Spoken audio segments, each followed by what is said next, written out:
The Davis Mountains cast long shadows as dusk settled over Phantom Valley. A lone woman stood watch from her ranch porch, Winchester rifle balanced against the railing, eyes scanning the distant horizon where dust clouds rose like smoke signals. Against the setting sun, life on the Texas frontier had taught Rebecca Caldwell that kindness could be dangerous, but sometimes the most dangerous choice was the one that saved your soul.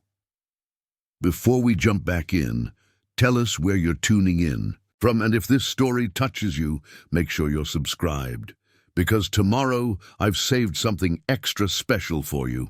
When she found a terrified Comanche girl hiding in her barn, pursued by notorious slavers, she faced an impossible decision. Little did she know that her choice would echo across the mountains, bringing warriors with painted faces to block the mountain pass 3 days later. The April heat shimmered above the hardscrabble ground surrounding Rebecca Caldwell's ranch, nestled in a small clearing at the edge of Phantom Valley. The modest adobe and timber structure stood as a testament to stubborn survival against the unforgiving wilderness of 1858 Texas. Rebecca wiped sweat from her brow, watching heat waves distort the distant landscape as she repaired a section of corral fencing damaged in last week's storm. 5 years she'd lived here alone since cholera took Nathaniel. 5 years of branding her own cattle, repairing fences when they broke, and keeping rustlers and bandits at bay with a loaded Winchester and an unwavering gaze. The ranch house walls had weathered to a sun-bleached tan, much like Rebecca herself, not yet 35, but with streaks of copper threading through, her auburn hair and fine lines etching themselves around her eyes. The fence post wobbled as she tamped down the soil. Her small cattle herd had dwindled to just enough to see her through winter if she was careful. The root cellar was stocked with preserved vegetables, dried beans, and cornmeal. 2 barrels of rainwater stood by the kitchen door. It wasn't prosperity, but it was survival, and that's all Rebecca had asked of life since burying her husband beneath the cottonwood tree that gave the valley its name. It had stormed the week before, a violent squall that swept across the plains, flooding the creek that ran behind her property and nearly killing 2 of her remaining cattle. Rebecca had stayed awake through it, moving the herd to higher ground, wondering if her roof would withstand another season of such weather. As she finished the fence repair and wiped her calloused hands on her apron, something caught her attention, a sound that didn't belong. Not the usual lowing of cattle, not the familiar calls of hawks circling overhead, or the rustle of jackrabbits in the nearby brush. This was different, a soft, barely perceptible scraping from within her barn. Rebecca froze, hammer suspended in midair.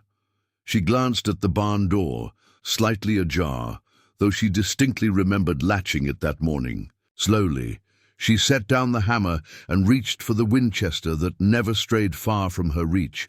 The rifle felt cold and familiar in her hands as she approached the barn, each step deliberate on the hard-packed earth of the yard.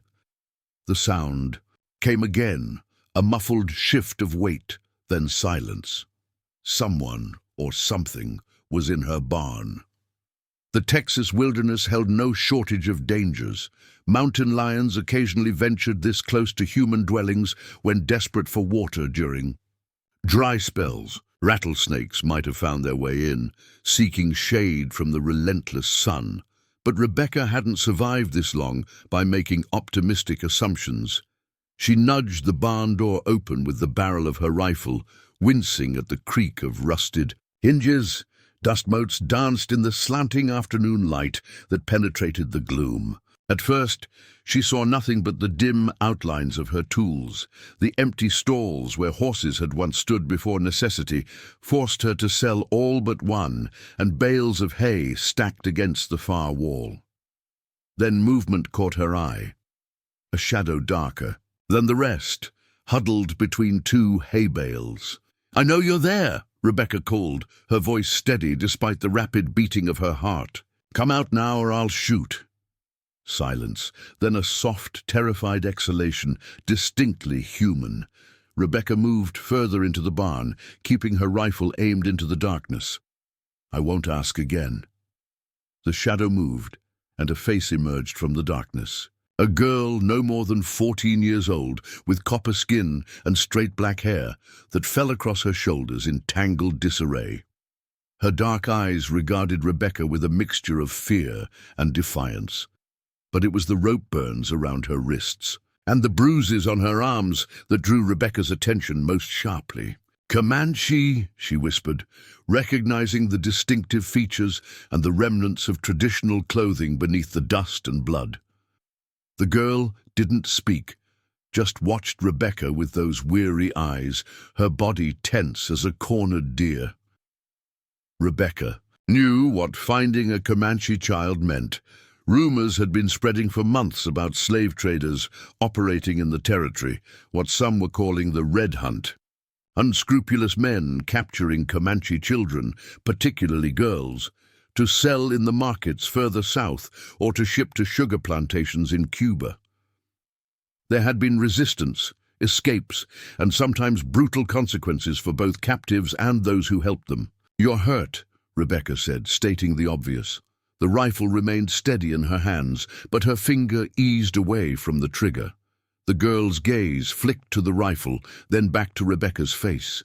Her lips were cracked from thirst, her cheeks hollow with hunger. A fresh bruise darkened one cheekbone, and dried blood crusted at the corner of her mouth. Rebecca drew a slow breath. Harboring a Comanche fugitive could mean trouble, perhaps deadly trouble. The slave traders had made their position clear throughout the territory. Anyone interfering with their property would be dealt with harshly. Just last winter, the Jensen homestead, 15 miles west, had been burned to the ground after rumors spread. They'd given shelter to a Comanche boy fleeing captivity. The family had been found hanging from their own oak tree, the words "Indian lovers" carved into the bark. Preparing and narrating this story took us a lot of time, so if you are enjoying it, subscribe to our channel. It means a lot to us. Now, back to the story. But the girl before her wasn't a political statement or a symbol of resistance. She was a wounded child, alone and afraid. "I'm going to lower my rifle," Rebecca said, slowly bringing the Winchester to her side, but keeping it within reach. "Don't try anything." She moved cautiously into the barn, stopping several feet from the girl, who shrank back against the hay bales, watching her every movement. Up close, Rebecca could see the extent of her mistreatment. Welts across her shoulder where a whip had struck, rope burns where she'd clearly been bound, and a crude brand partially visible on her upper arm, the slaver's mark. "What's your name?" she asked, keeping her distance. The girl remained silent, but her eyes never left Rebecca's face. "I'm Rebecca," she offered, tapping her chest. "Rebecca Caldwell." After a long pause, the girl touched her own chest. "Numanu," she said, her voice rough from disuse or thirst. Then, with visible effort, she added in halting English, "Tabe." "Tabe," Rebecca repeated. "You need water, food, and those wounds need cleaning." She backed slowly toward the barn door, gesturing for the girl to stay put, then returned minutes later with a tin cup of water and a piece of cornbread. The girl took the water with shaking hands, drinking deeply but carefully, clearly familiar with the dangers of drinking too quickly after thirst. "Come to the house," Rebecca said, gesturing toward the door. "I can't treat you here." Tabe hesitated, then slowly rose to her feet, wincing as the movement pulled at her injuries.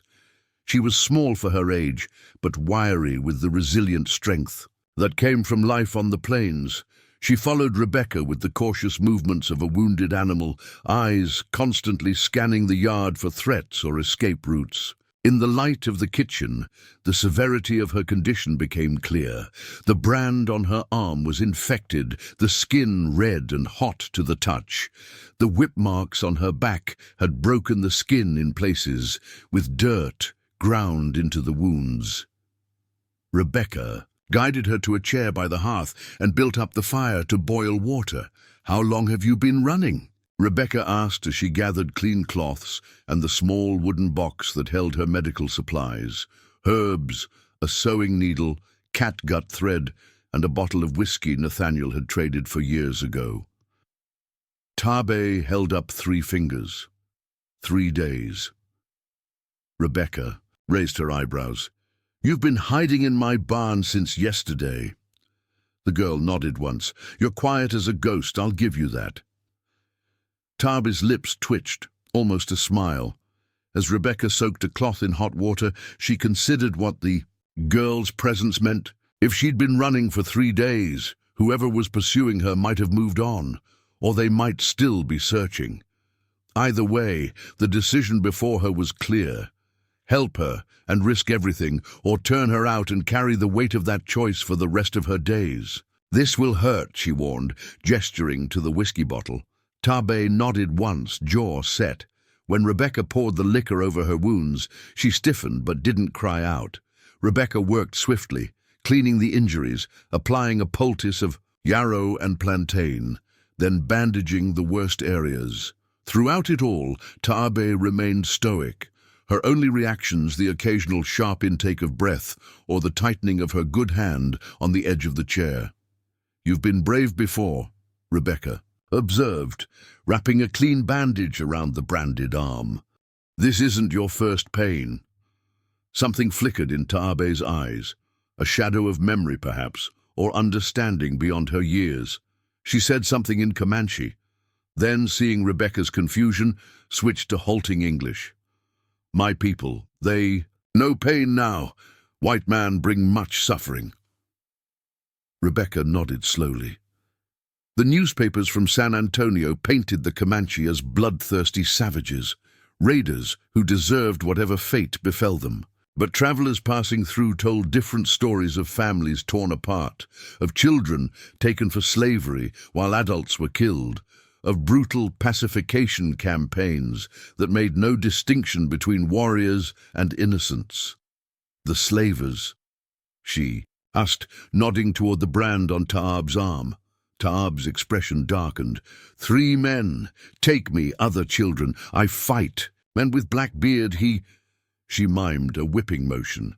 "I wait, then run when guards sleep." Rebecca's stomach tightened. Blackbeard likely meant Elijah Wade, a notorious slave trader known for his ruthless efficiency in capturing and breaking native children. If Wade was involved, the girl's situation was even more perilous than she'd imagined. "You need to eat, then rest," she said, turning toward her stores.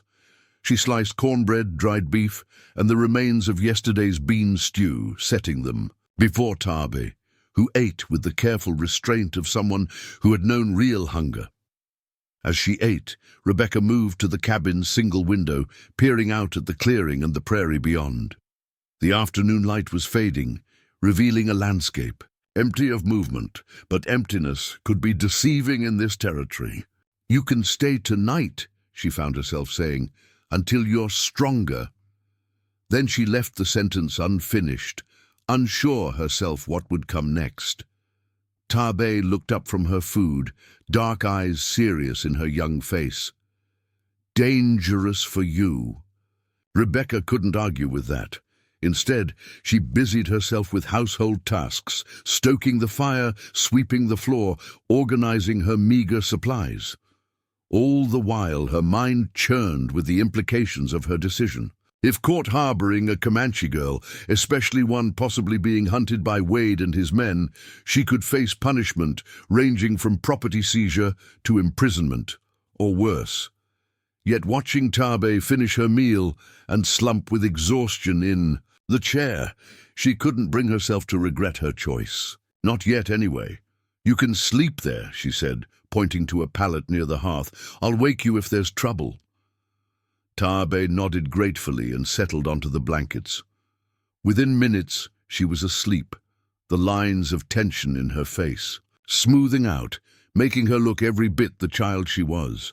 Rebecca picked up her Winchester and settled into the rocking chair Nathaniel had crafted for her during the first year of their marriage.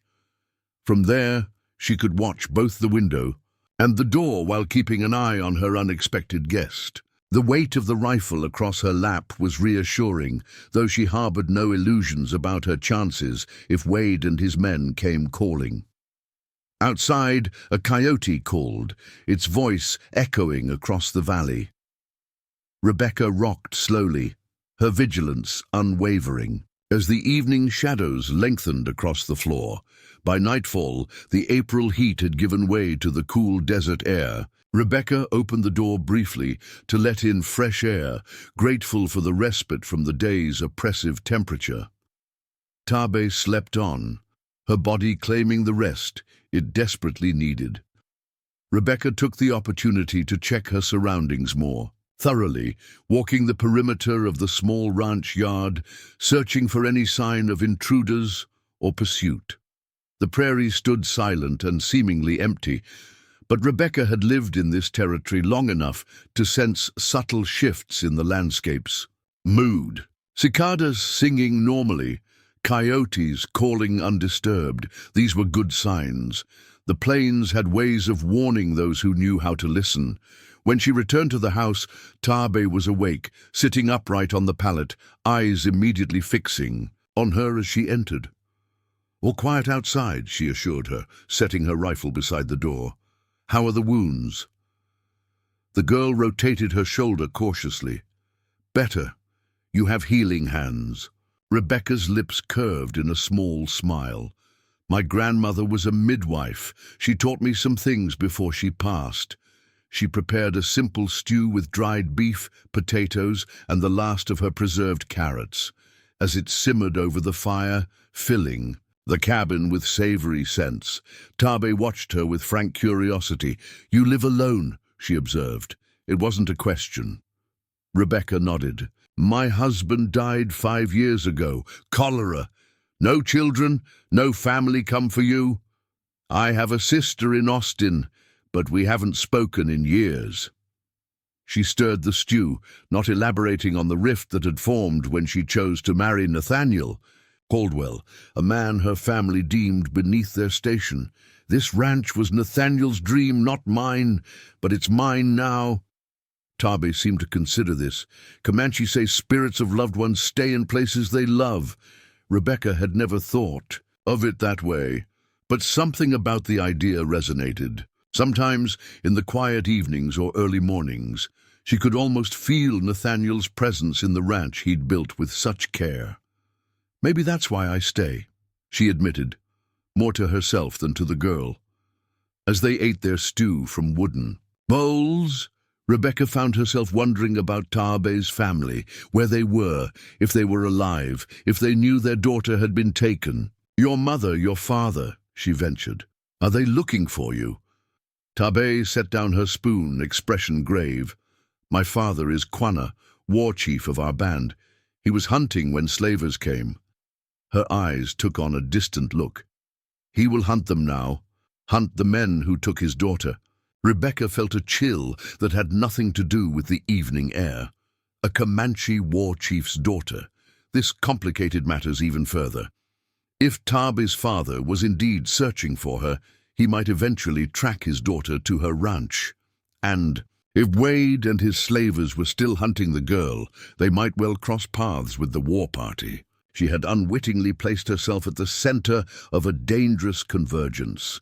As night deepened, Rebecca showed Tabe how to keep low and out of sight of the windows. She taught her the signals she would use if danger approached. 2 quick taps. On the floor meant hide. 3 meant flee through the back door, where she kept a ladder leading to the root cellar concealed beneath a false floor. "Why do you help?" Tabe asked suddenly, as darkness fell and Rebecca lit a single candle. "White people hate Comanche now." Rebecca considered the question carefully. "Not all white people think the same," she said finally. "What's happening to your people, the raids, the slavers, it isn't right. And you're just a girl. I couldn't turn you away." Tabe's gaze was penetrating, as if she were measuring the truth of Rebecca's words. "My father says judge people by actions, not words." "Your father sounds wise." The girl nodded solemnly. Wisest man on plains, and most dangerous to enemies.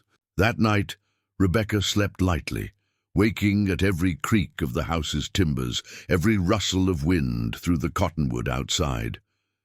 Taabe slept on her pallet near the dying embers of the fire, one hand always near the small bone knife she'd kept hidden in her leggings.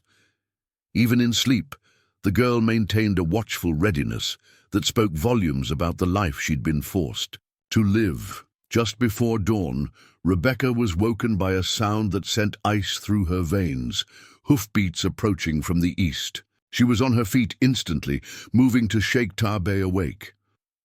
"Someone's coming," she whispered. "2 taps, remember?" The girl nodded, fully alert in an instant. Rebecca tapped twice on the floor, and Taabe slipped into the bedroom with the silent efficiency of a shadow. Rebecca quickly rumpled the blankets on her own bed to make it appear she'd just risen, then positioned herself by the window, rifle ready. 3 riders emerged from the morning mist, men in the rough clothing of the frontier. 2 carried rifles across their saddles, while the third, a burly man with a black beard so thick it nearly obscured his mouth, wore paired Colt revolvers at his hips. Elijah Wade. Rebecca's heart hammered against her ribs as she watched them approach her ranch. The moment of reckoning had arrived sooner than she'd feared. Rebecca took a steadying breath and smoothed down her skirt. She placed her rifle against the wall, visible enough to serve as a warning, but not in her hands, where it might be perceived as an immediate threat. Then she stepped onto the porch, closing the door firmly behind her. Elijah Wade raised his hand, and the 3 riders halted 20 yards from her house. The morning light caught in his black beard, making it appear almost blue-black like a raven's wing. He wore no official uniform, just the rough clothing of the frontier, with a tarnished Texas Ranger badge pinned to his leather vest, a badge Rebecca suspected he'd taken rather than earned. The other men were unfamiliar to her, hard-faced strangers with the hollow-eyed look of men who'd done terrible things for money and lost pieces of themselves in the process. "Morning, Widow Caldwell," Wade called, his voice carrying easily across the yard. There was a forced pleasantness to his tone that did nothing to mask the hardness in his eyes. "Mr. Wade," Rebecca acknowledged with a slight nod. "What brings you and your men to my property at this hour?" Wade dismounted, handing his reins to one of his companions. He approached the house slowly, thumbs hooked in his belt, near where his revolvers rested in worn holsters. "Official business, ma'am. We're tracking a young Comanche fugitive, girl about 14 years old." His eyes scanned the house behind her, searching for any sign of disturbance or additional presence. "Escaped during a legitimate transaction 3 days back." "Legitimate," Rebecca repeated, the word bitter on her tongue. Wade's expression soured. "The territorial governor himself has authorized the containment of hostile natives," he said. "We're simply doing our part to bring civilization to this wilderness." "And what part brings you to my doorstep specifically?" Rebecca kept her voice neutral, though her heart pounded so loudly she was sure they must hear it. "We found tracks leading in this direction." Wade gestured vaguely toward the eastern edge of her property. "Girl's injured, whip marks, and she's wearing our brand, might be seeking help or shelter." "I've seen no Comanche girl," Rebecca said, the words technically true. She'd found her, not seen her approach. "Haven't had any visitors in weeks, in fact." Wade studied her face, searching for deception. Behind him, his men exchanged glances. "Mind if we take a look around?" Wade asked, though his tone made it clear it wasn't truly a request. Rebecca hesitated. Refusing would only heighten their suspicions, but allowing a search meant risking Taabe's discovery. She prayed the girl had hidden herself well in the bedroom. "I mind very much," she said firmly, "but I suspect you'll look regardless of my wishes." Wade's mouth curved in what might have been a smile on a less brutal face. "Just doing our job, ma'am." He signaled to his men, and they dismounted, tying their horses to the hitching post Rebecca had set at the edge of her yard. As they approached, she felt a flicker of fear. These weren't lawmen in any proper sense, just armed men with the government's tacit permission to hunt native children. "I'll ask you to be respectful of my property," Rebecca said, stepping aside to allow them onto the porch. "My husband may be gone, but this is still my home." Wade nodded perfunctorily and pushed past her into the house, the other men following. Rebecca trailed behind, heart in her throat. As they began their search, one man checked behind the furniture while the other examined the small bedroom where Rebecca's bed was situated. Wade, meanwhile, walked slowly around the perimeter of the main room, boot heels heavy on the wooden floor. Rebecca fought to keep her expression neutral as he passed the false floor that concealed the root cellar entrance. Not that Tarbay was hidden there, but it represented her emergency escape route. He paused, bending to examine something on the floor. "You've been treating a wound recently, Mrs. Caldwell?" he asked, pointing to a small bloodstain on a floorboard that Rebecca had failed to completely scrub away. "Cut myself chopping wood yesterday," she replied without hesitation. "Nothing serious." Wade straightened, his eyes narrowing slightly. "Seems you live quite independently out here for a woman alone." "Necessity teaches quickly," Rebecca said. The men continued their search, finding nothing of consequence. Rebecca began to hope they might leave soon, until the taller man emerged from the bedroom, holding something aloft. "Found this under the bed," he said, displaying a small beaded pouch decorated with dyed porcupine quills. "Comanche craftsmanship, I'd wager." Rebecca's breath caught. She hadn't seen the pouch before. Tarbay must have dropped it when hiding. Wade took the pouch, examining it before fixing Rebecca with a hard stare. "Care to explain this, Mrs. Caldwell?" "I trade with passing merchants," she said calmly. "Bought that from a peddler last spring." "Pretty craftsmanship, I thought." "Interesting," Wade said, clearly unconvinced. "And this peddler, he specialized in Indian trinkets, did he?" "He sold what he could carry," Rebecca replied. "I needed a pouch for my sewing needles." The tension in the room thickened. Wade rolled the pouch between his fingers, then abruptly emptied its contents onto the table, a small carved wooden figure of a horse, several polished stones, and what appeared to be a lock of black hair tied with sinew. "Not items a white settler woman would typically carry," Wade remarked dryly. "Your sewing needles seem to have wandered off." Outside, one of the horses whinnied nervously. The second man moved to the window, peering out. "Something spooked the horses," he said. Wade ignored him, his attention fixed on Rebecca. "I think it's time for the truth, Mrs. Caldwell. The girl's been here, hasn't she?" Before Rebecca could answer, the door burst open. A man stood framed in the doorway, Samuel Cooper, Phantom Valley's part-time doctor and full-time blacksmith, and one of the few people Rebecca might call a friend. "Rebecca, I was passing by and—" Cooper stopped short, taking in the scene before him. His eyes flicked from Wade and his men to Rebecca's tense face, understanding dawning immediately. "What's happening here?" Wade turned, visibly annoyed at the interruption. "Official business, Cooper.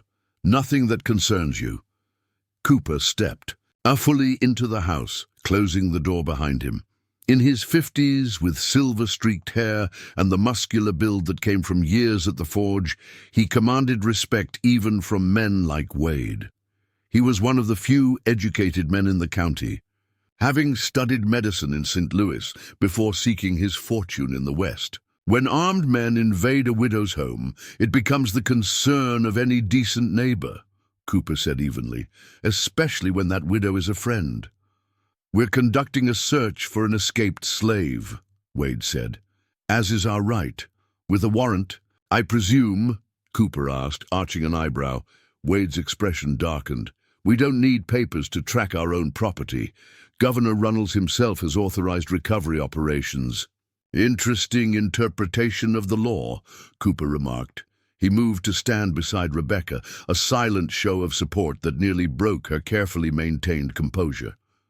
"Have you found this slave you seek?" he asked. "Not yet," Wade admitted. "But we have reason to believe Mrs. Caldwell has had contact with her." He held up the beaded pouch. Cooper barely glanced at it. "I gave Rebecca that pouch myself, filled with herbs for her headaches. A Comanche woman who sometimes trades at the forge crafted it as payment for setting her son's broken arm." The lie was delivered with such smooth conviction that even Rebecca almost believed it. Wade's certainty visibly faltered. "The girl's injured," he insisted.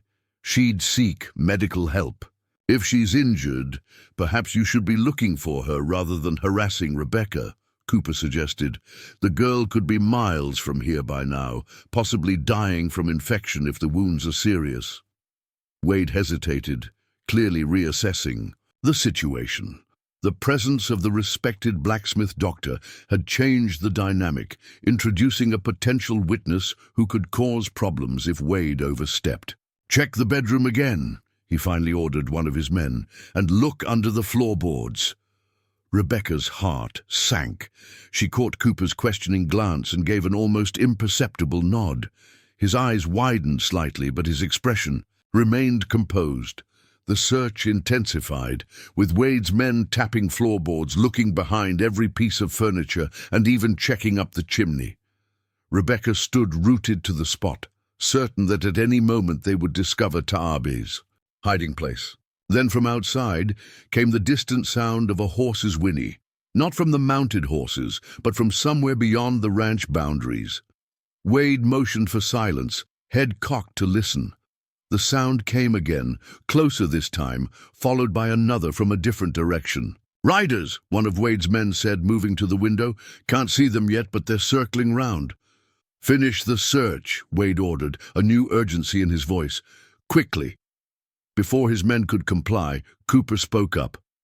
"I believe I know who approaches," he said with careful deliberation.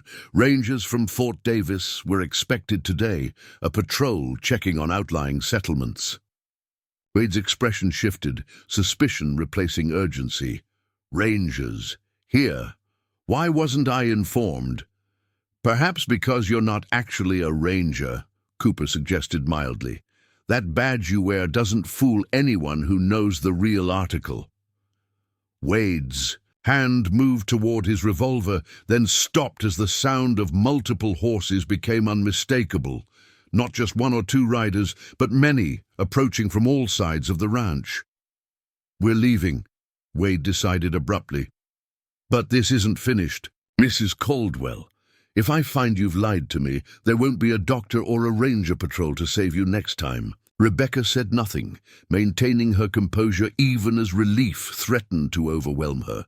Wade and his men departed with haste, mounting their horses and galloping eastward, carefully avoiding whatever riders were approaching from the west. And south. Only when they were completely out of sight did Rebecca let her shoulders slump, the tension draining from her body. "Thank you," she whispered to Cooper. "Your timing was miraculous." "Hardly miraculous," Cooper replied quietly. "I was bringing supplies from town and saw Wade's men heading this way. I made an educated guess about their purpose." He looked at her seriously. "Now, where is the girl?" Rebecca hesitated only briefly before moving back inside. She went to the bedroom and knocked softly on the wardrobe door. "You can come out now," she called softly. "They're gone." For a moment there was no response. Then slowly the wardrobe door creaked open and Taabe emerged, a small bone knife clutched tightly in her hand. She froze when she saw Cooper, her grip tightening on the weapon. "It's all right," Rebecca assured her. "Dr. Cooper is a friend. He helped send them away." Cooper regarded the Comanche girl with professional interest, his eyes immediately noting the bandaged arm and the healing whip marks visible at the edge of her borrowed shirt. "You've done a good job with those wounds," he told Rebecca. Then shifted his gaze to Taabe. "I'm Samuel Cooper. I'm a doctor. Would you allow me to check your arm?" Tabe looked to Rebecca for guidance. When she nodded encouragingly, the girl reluctantly extended her injured arm toward Cooper. The doctor examined the wound carefully, unwrapping Rebecca's bandages and inspecting the branded area. "Clean work," he commented. "No signs of infection anymore. You've been taught well, Rebecca."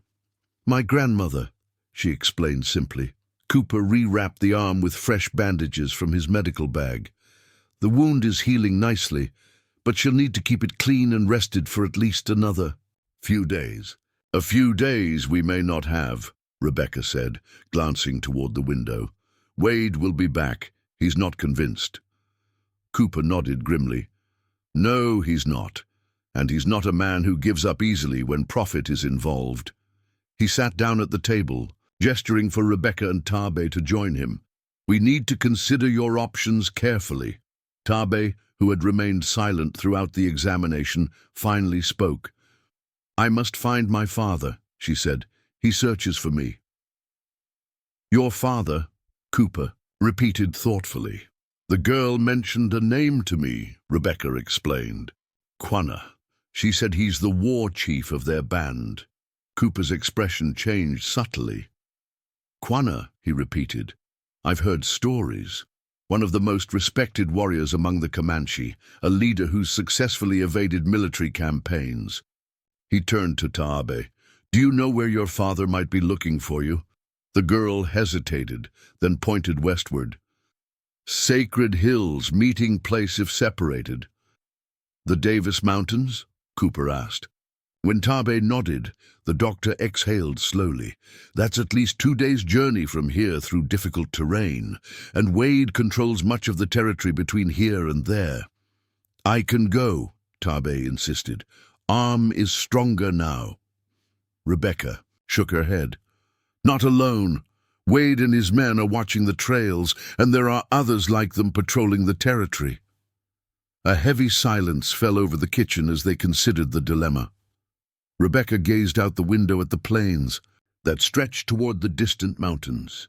Somewhere in that wilderness, a Comanche war chief was searching for his daughter, a girl now dependent on her protection. "She can't stay here," Cooper finally said, voicing what they all knew. "Wade suspects too much already. He'll return with more men, perhaps with real rangers this time. Next time I may not arrive in time to intervene." "Then what do you suggest?" Rebecca asked, feeling the weight of responsibility pressing down on her. Cooper considered for a moment. "I need to return to town today. I have patients who can't wait. But I can spread the word that I treated you for a cut hand, confirming your story." He turned to Tabe. "You need to remain hidden for at least another day to regain your strength." He trailed off, clearly uncertain about the next step. "I'll take her," Rebecca said suddenly, surprising even herself. "I know these territories almost as well as the Comanche. I can guide her to the Davis Mountains."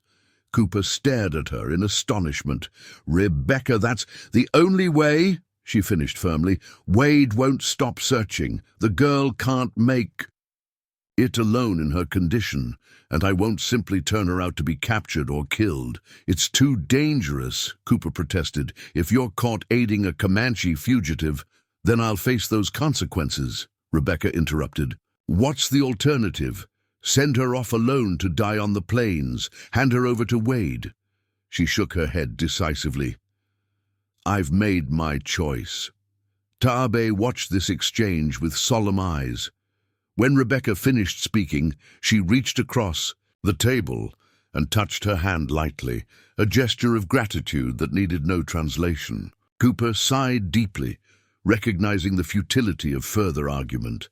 "You always were as stubborn as your husband," he said, though there was a note of admiration in his voice.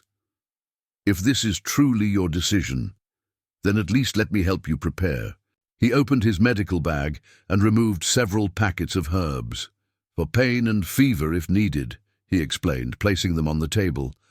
"And I'll bring supplies tonight. Food, bandages, perhaps a better map of the western trails." "Thank you," Rebecca said sincerely. As Cooper prepared to leave, he paused at the door. "Rebecca," he said quietly, "what you're doing, it's right by any moral standard, but it places you beyond the protection of the law. You understand that?" Rebecca nodded. "Some laws deserve to be broken," she said simply. After Cooper departed, Rebecca set about making preparations for their journey. She gathered warm clothing, dried food, water skins, flint and steel, and her husband's old hunting knife.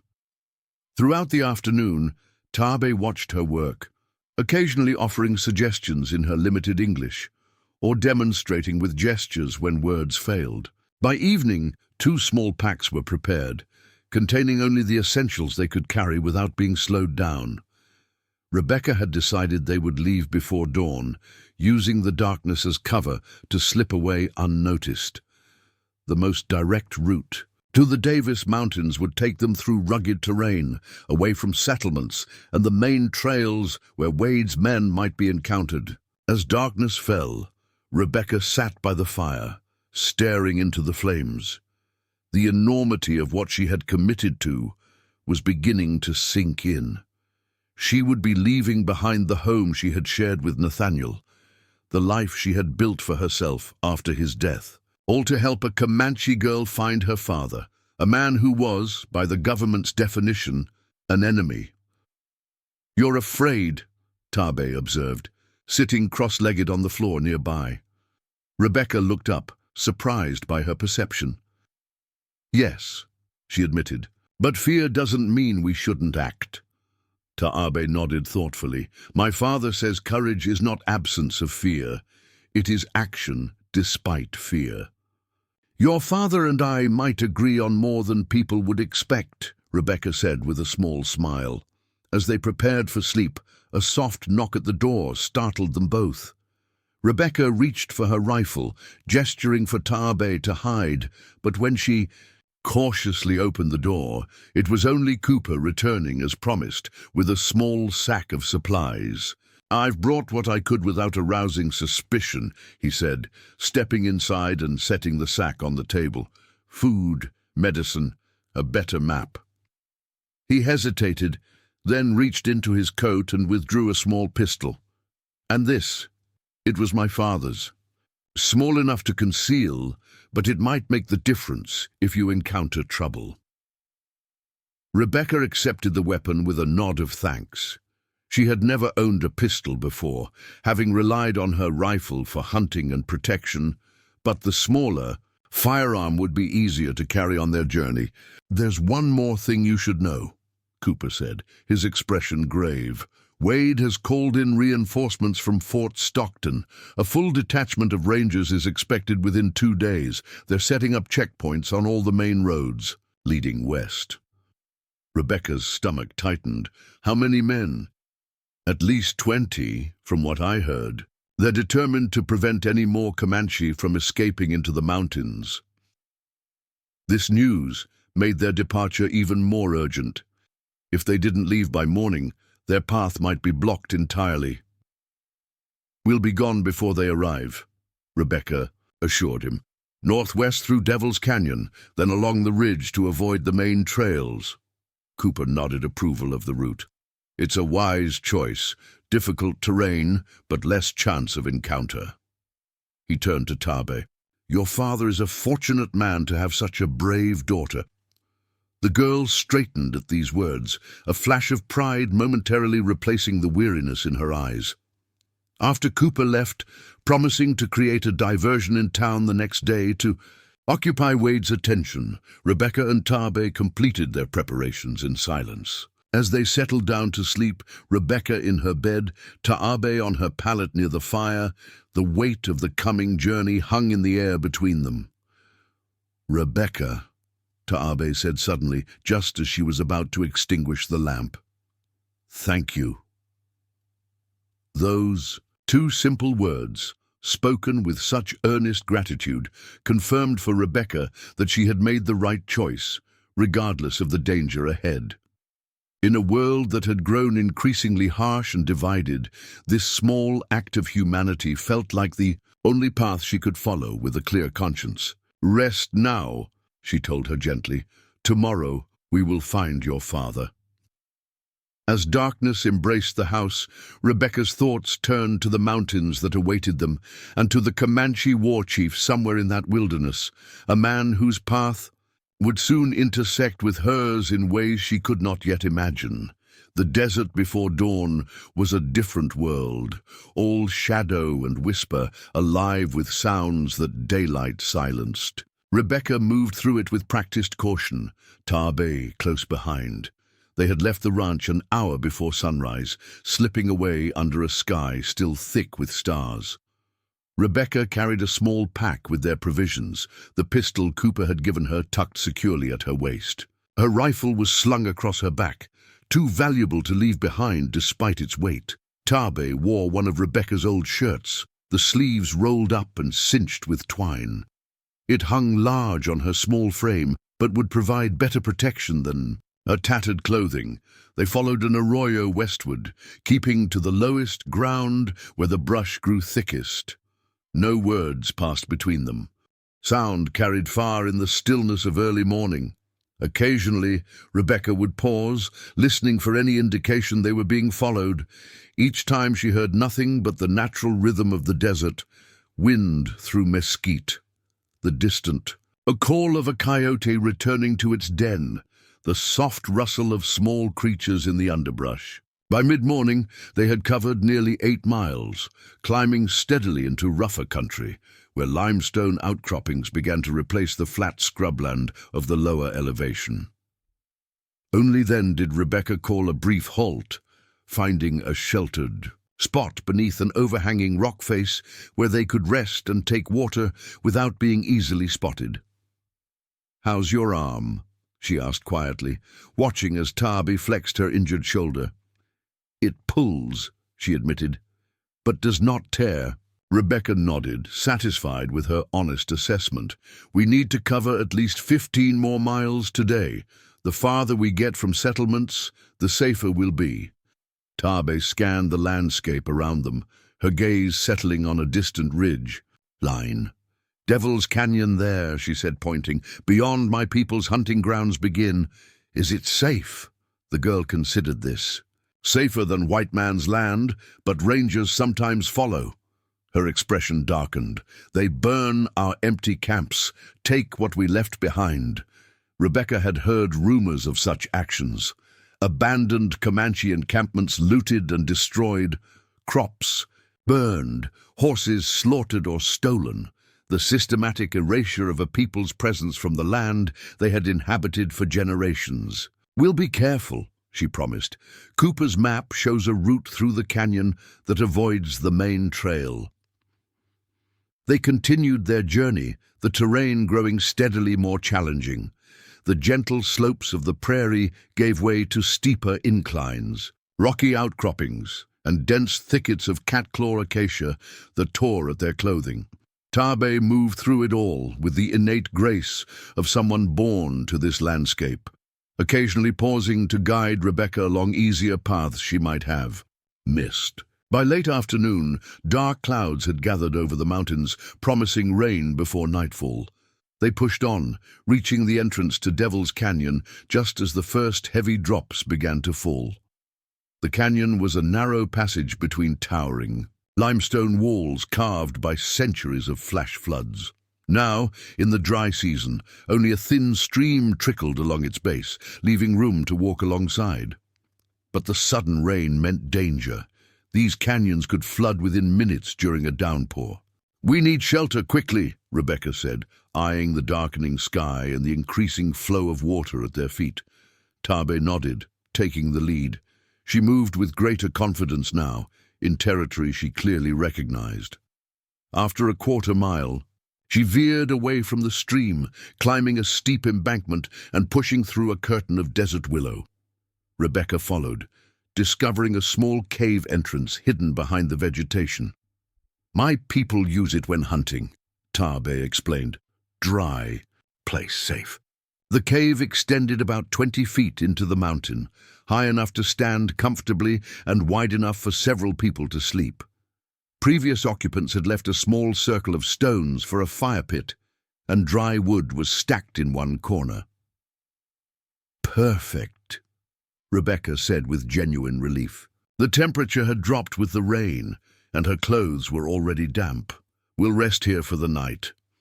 They built a small fire, keeping it low to minimize smoke that might be visible from outside. Taabe arranged branches across the cave entrance, creating a screen that would hide their firelight while still allowing smoke to escape. Her survival skills impressed Rebecca, reminding her that despite her youth, she had been raised in traditions that honored such knowledge. As they shared a simple meal of jerky, dried apples, and cornbread, the storm outside intensified. Rain lashed at the mountainside, and thunder rolled through the canyon, amplified by its rocky walls. Rebecca found herself grateful for the cave's solid protection, wondering if they would have found it without Taabe's familiarity with the area. "How far are the Davis Mountains?" she asked as they finished eating. Taabe considered. 2 days, maybe 3. Depends on weather, on rangers. And your father, will he still be there? It's been several days since you were separated." "He waits," Taabe said with absolute certainty, "until the moon is full again. Promise we made." The full moon was still 5 days away, Rebecca calculated. If they could reach the Davis Mountains within 3 days, there should be time to find Quanah, assuming he had made it there himself. "What will your father do when he finds you?" she asked. "Where will you go?" Taabe's expression grew solemn. "North, maybe, where soldiers don't follow. Some Comanche hide in highest hills, build new camps." She poked at the fire with a stick, sending sparks dancing upward. "Or fight. Some bands fight." Rebecca understood the implication. Comanche resistance had been sporadic, but fierce in some areas, led by chiefs who refused to accept the government's policies of confinement and removal. "And your mother? Your brothers or sisters?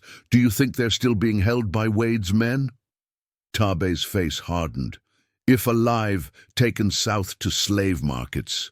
Her voice caught slightly on the words. "Many children never seen again." "I'm sorry," Rebecca said softly, recognizing the inadequacy of the words, even as she spoke them. They fell silent, listening to the storm's fury gradually subside into a steady rainfall. Rebecca added wood to the fire, building it just high, enough to ward off the growing chill. As the flames flickered across her features, Taabe looked younger, the hardness momentarily replaced by the vulnerability of a child separated from her family, clinging to hope that they might somehow be reunited. "You should sleep," Rebecca told her gently. "I'll keep watch for a while." Taabe nodded, wrapping herself in the blanket they had brought. Within minutes, her breathing had deepened into sleep, exhaustion overcoming caution. Rebecca sat with her back against the cave wall, rifle across her lap, listening to the rain and thinking about the path that had led her to this moment. 5 years ago, her life had seemed settled. She and Nathaniel had built their ranch, raised a small herd, planned for children who never came. His death had left her adrift, living day to day without purpose beyond basic survival. Now, improbably, she found herself fleeing into the mountains with a Comanche girl, pursued by slave traders, guided by nothing more than a sense that this was the right thing to do. The sound of distant hoofbeats jerked her from her thoughts. She tensed, listening intently. It was difficult to distinguish from the falling rain, but the rhythmic thudding was unmistakable, horses moving fast along the canyon floor. Rebecca moved to the cave entrance, peering carefully through the screen of branches. In the dim light of early evening, she could make out riders, at least 5 of them, making their way upstream, following the path she and Taabe had taken just hours before. She recognized Wade's broad-shouldered form at the lead, his distinctive black beard visible even in the fading light. They were tracking them, despite the rain that should have washed away their footprints. Someone in that group knew how to trail prey even in these conditions. Rebecca retreated back into the cave, moving silently to wake Tab. She pressed a finger to the girl's lips as she stirred, then whispered directly into her ear, "Wade and his men, in the canyon below." Taabe's eyes widened, but she made no sound. Years of survival had taught her the value of absolute silence in moments of danger. They extinguished the fire, plunging the cave into darkness. Without its warmth, the chill of the limestone walls seemed to penetrate Rebecca's clothing, but cold was preferable to discovery. They moved deeper into the cave, away from the entrance, and waited. Minutes stretched into an hour. The sound of hoofbeats faded, then returned, suggesting the men were searching the area thoroughly. Rebecca clutched her rifle, praying they wouldn't think to look behind the willow screen that concealed the cave entrance. A shout echoed through the canyon, followed by several others. Rebecca's heart pounded in her chest. "Found something," a voice called. Barely audible through the rain and distance, another voice responded, too faint to make out the words, but the tone suggested orders being given. The hoofbeats grew louder again, then stopped, men dismounting. Rebecca and Taabe pressed themselves against the back wall of the cave, scarcely daring to breathe. Outside, footsteps crunched on gravel, approaching the willow screen. A beam of light, a lantern being raised, illuminated the vegetation from the other side. "Cave here," a rough voice said, much closer now. "Could be sheltering in there." Rebecca raised her rifle, aiming at the cave entrance. If they were discovered, she would at least make Wade pay a heavy price. "Leave it," came another voice, Wade's distinctive drawl. "That cave floods in heavy rain. No one with sense would shelter there." "But the tracks are heading west," Wade cut him off. "They're making for the pass.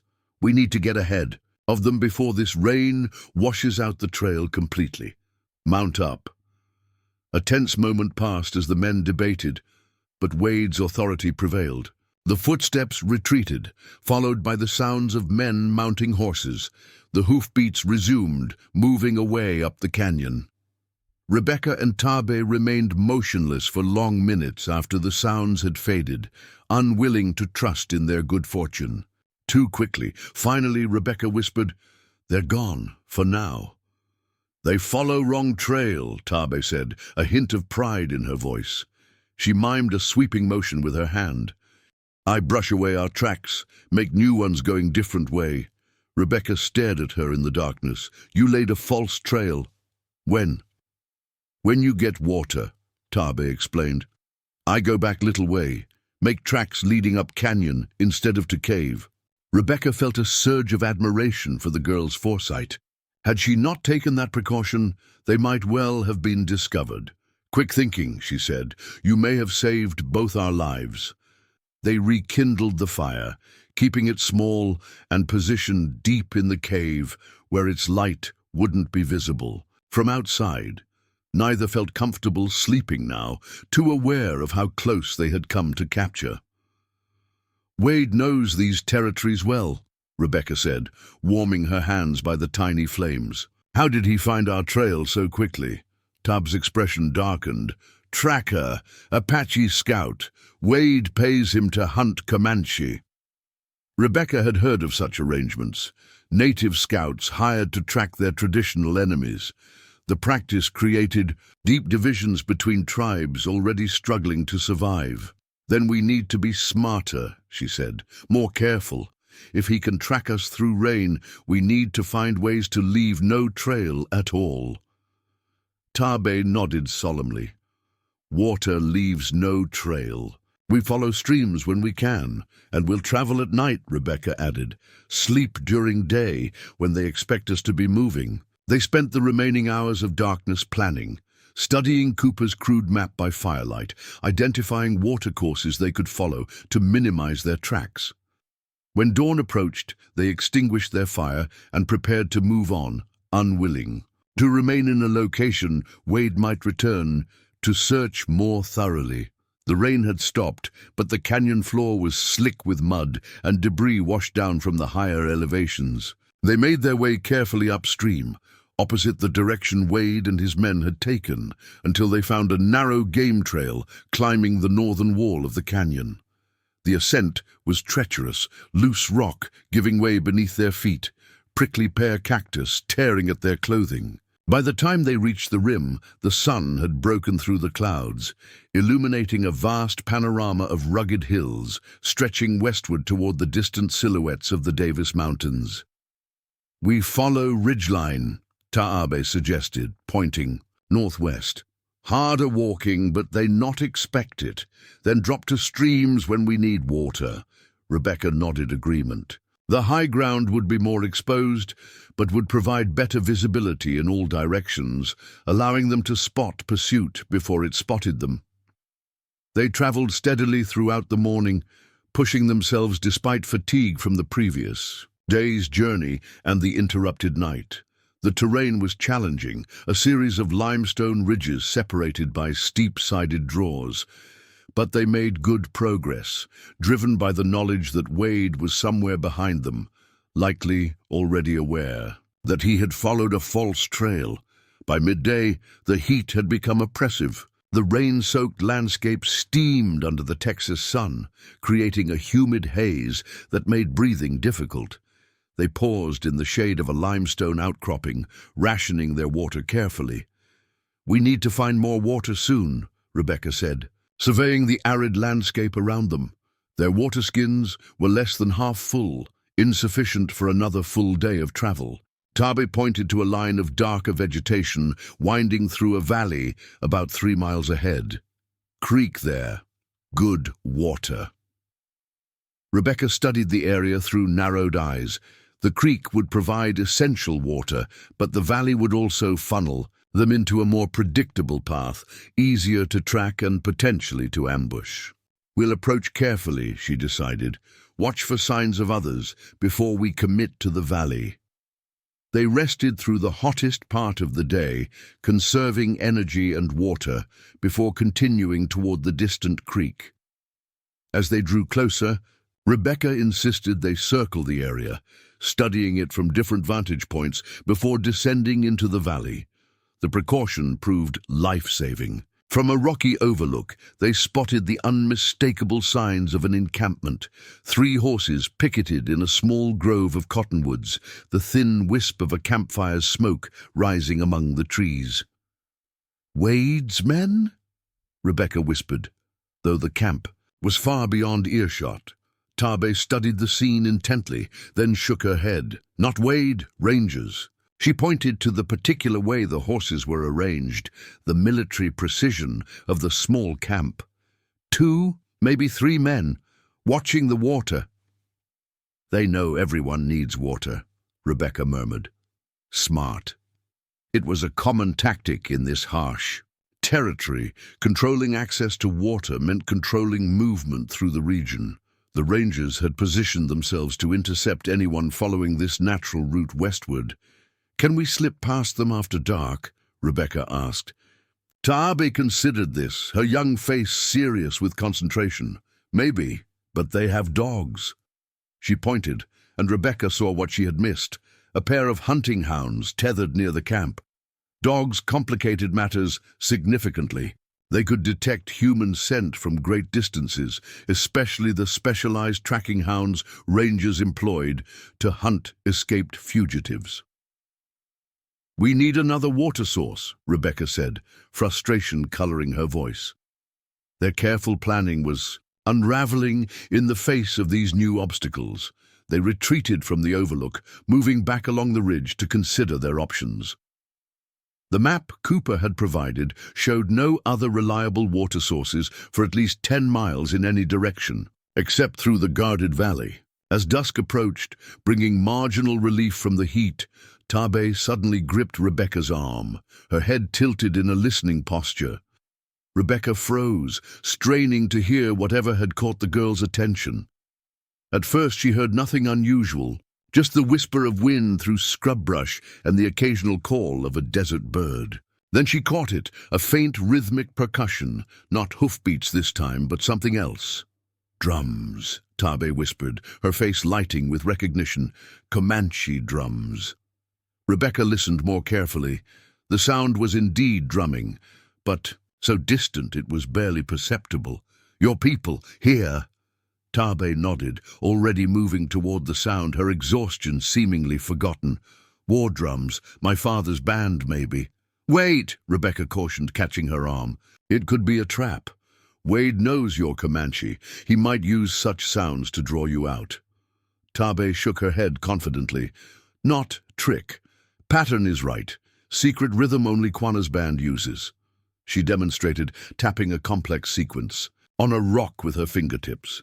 The distant drums followed precisely the same pattern, repeating it at regular intervals. Rebecca hesitated, torn between caution and the possibility of finding allies in this hostile territory. The drums suggested a significant Comanche presence, perhaps Quana himself, much closer than they had anticipated. If true, it could mean safety for Tabe far sooner than they had hoped. But if it was indeed a trap, we approach carefully, she decided finally. Together. At the first sign of danger, we retreat. Agreed? Tabe nodded solemnly. Agreed. They moved westward, following the sound of the drums, which grew marginally louder as they progressed. The gathering darkness made travel more difficult, but they pressed on, using the emerging stars for navigation. As they crested another ridge, they saw it. The faint orange glow of fires, at least 3 of them, in a protected hollow about 2 miles distant. Not rangers, Tabe said with certainty. Rangers not build many fires, too visible. Rebecca nodded. Rangers on patrol typically maintained a single, well-concealed fire. Multiple fires suggested a camp of some size, either settlers, unlikely this far from established trails, or a significant native encampment. How do we approach safely? She asked. They'll have sentries. I call to them, Tabe said, in Comanche way. She demonstrated a distinctive bird call, a pattern that seemed too complex to be natural. Will they recognize you? Not me. Call tells them I am Comanche, from Quana's band. They answer if friendly.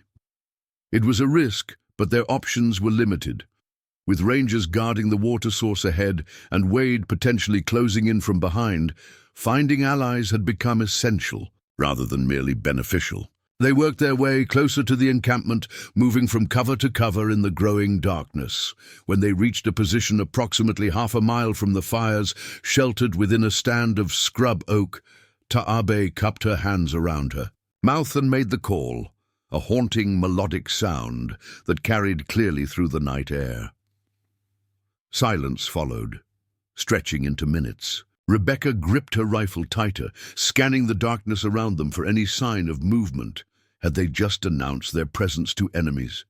Then it came, a response call, similar but with subtle variations, followed by the distinct sound of horses moving in their direction. They come, Tabe whispered, a mixture of excitement and apprehension in her voice. Rebecca moved slightly in front of the girl, rifle ready, but not raised. If these were indeed Comanche warriors, appearing, threatening, would be the worst possible approach.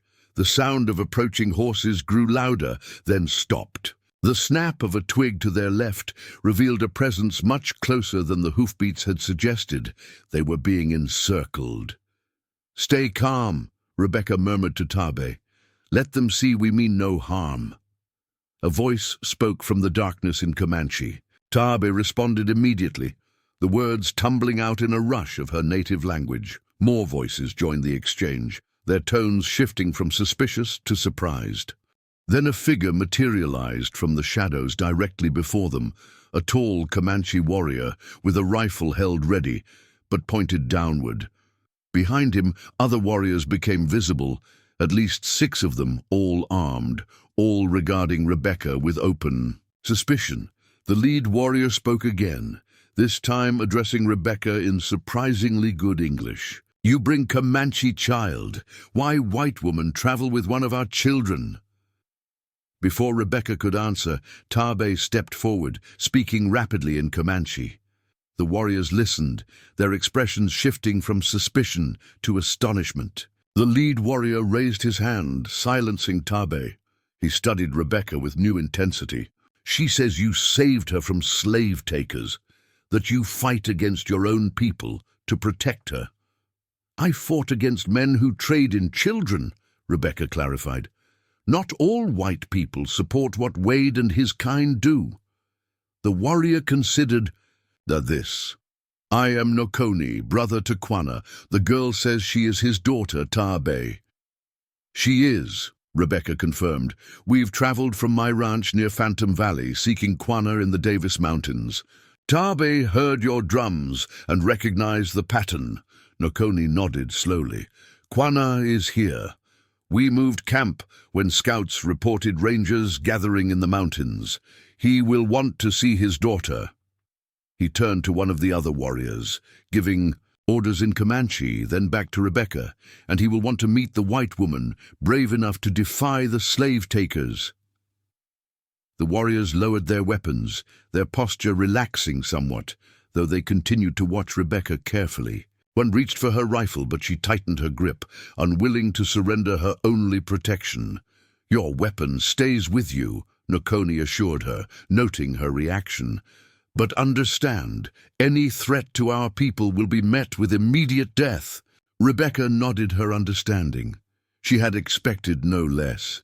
They were escorted toward the encampment, walking between mounted warriors who maintained a wary vigilance.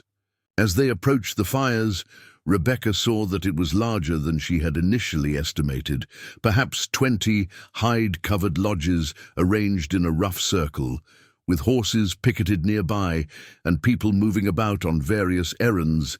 Despite the late hour, activity in the camp slowed as they entered, all eyes turning to the unusual sight of a white woman being escorted by warriors. Children were hurriedly ushered into lodges, and more warriors appeared, weapons ready.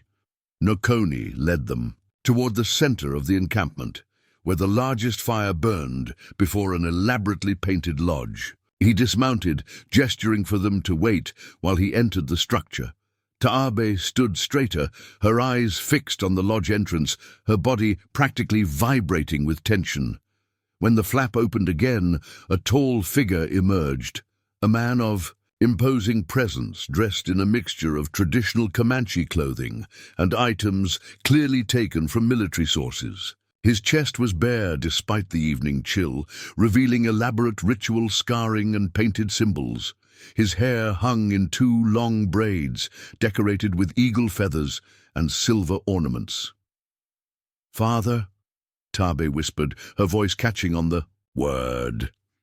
Quanah stood motionless for a moment, his expression shifting from guarded authority to stunned recognition.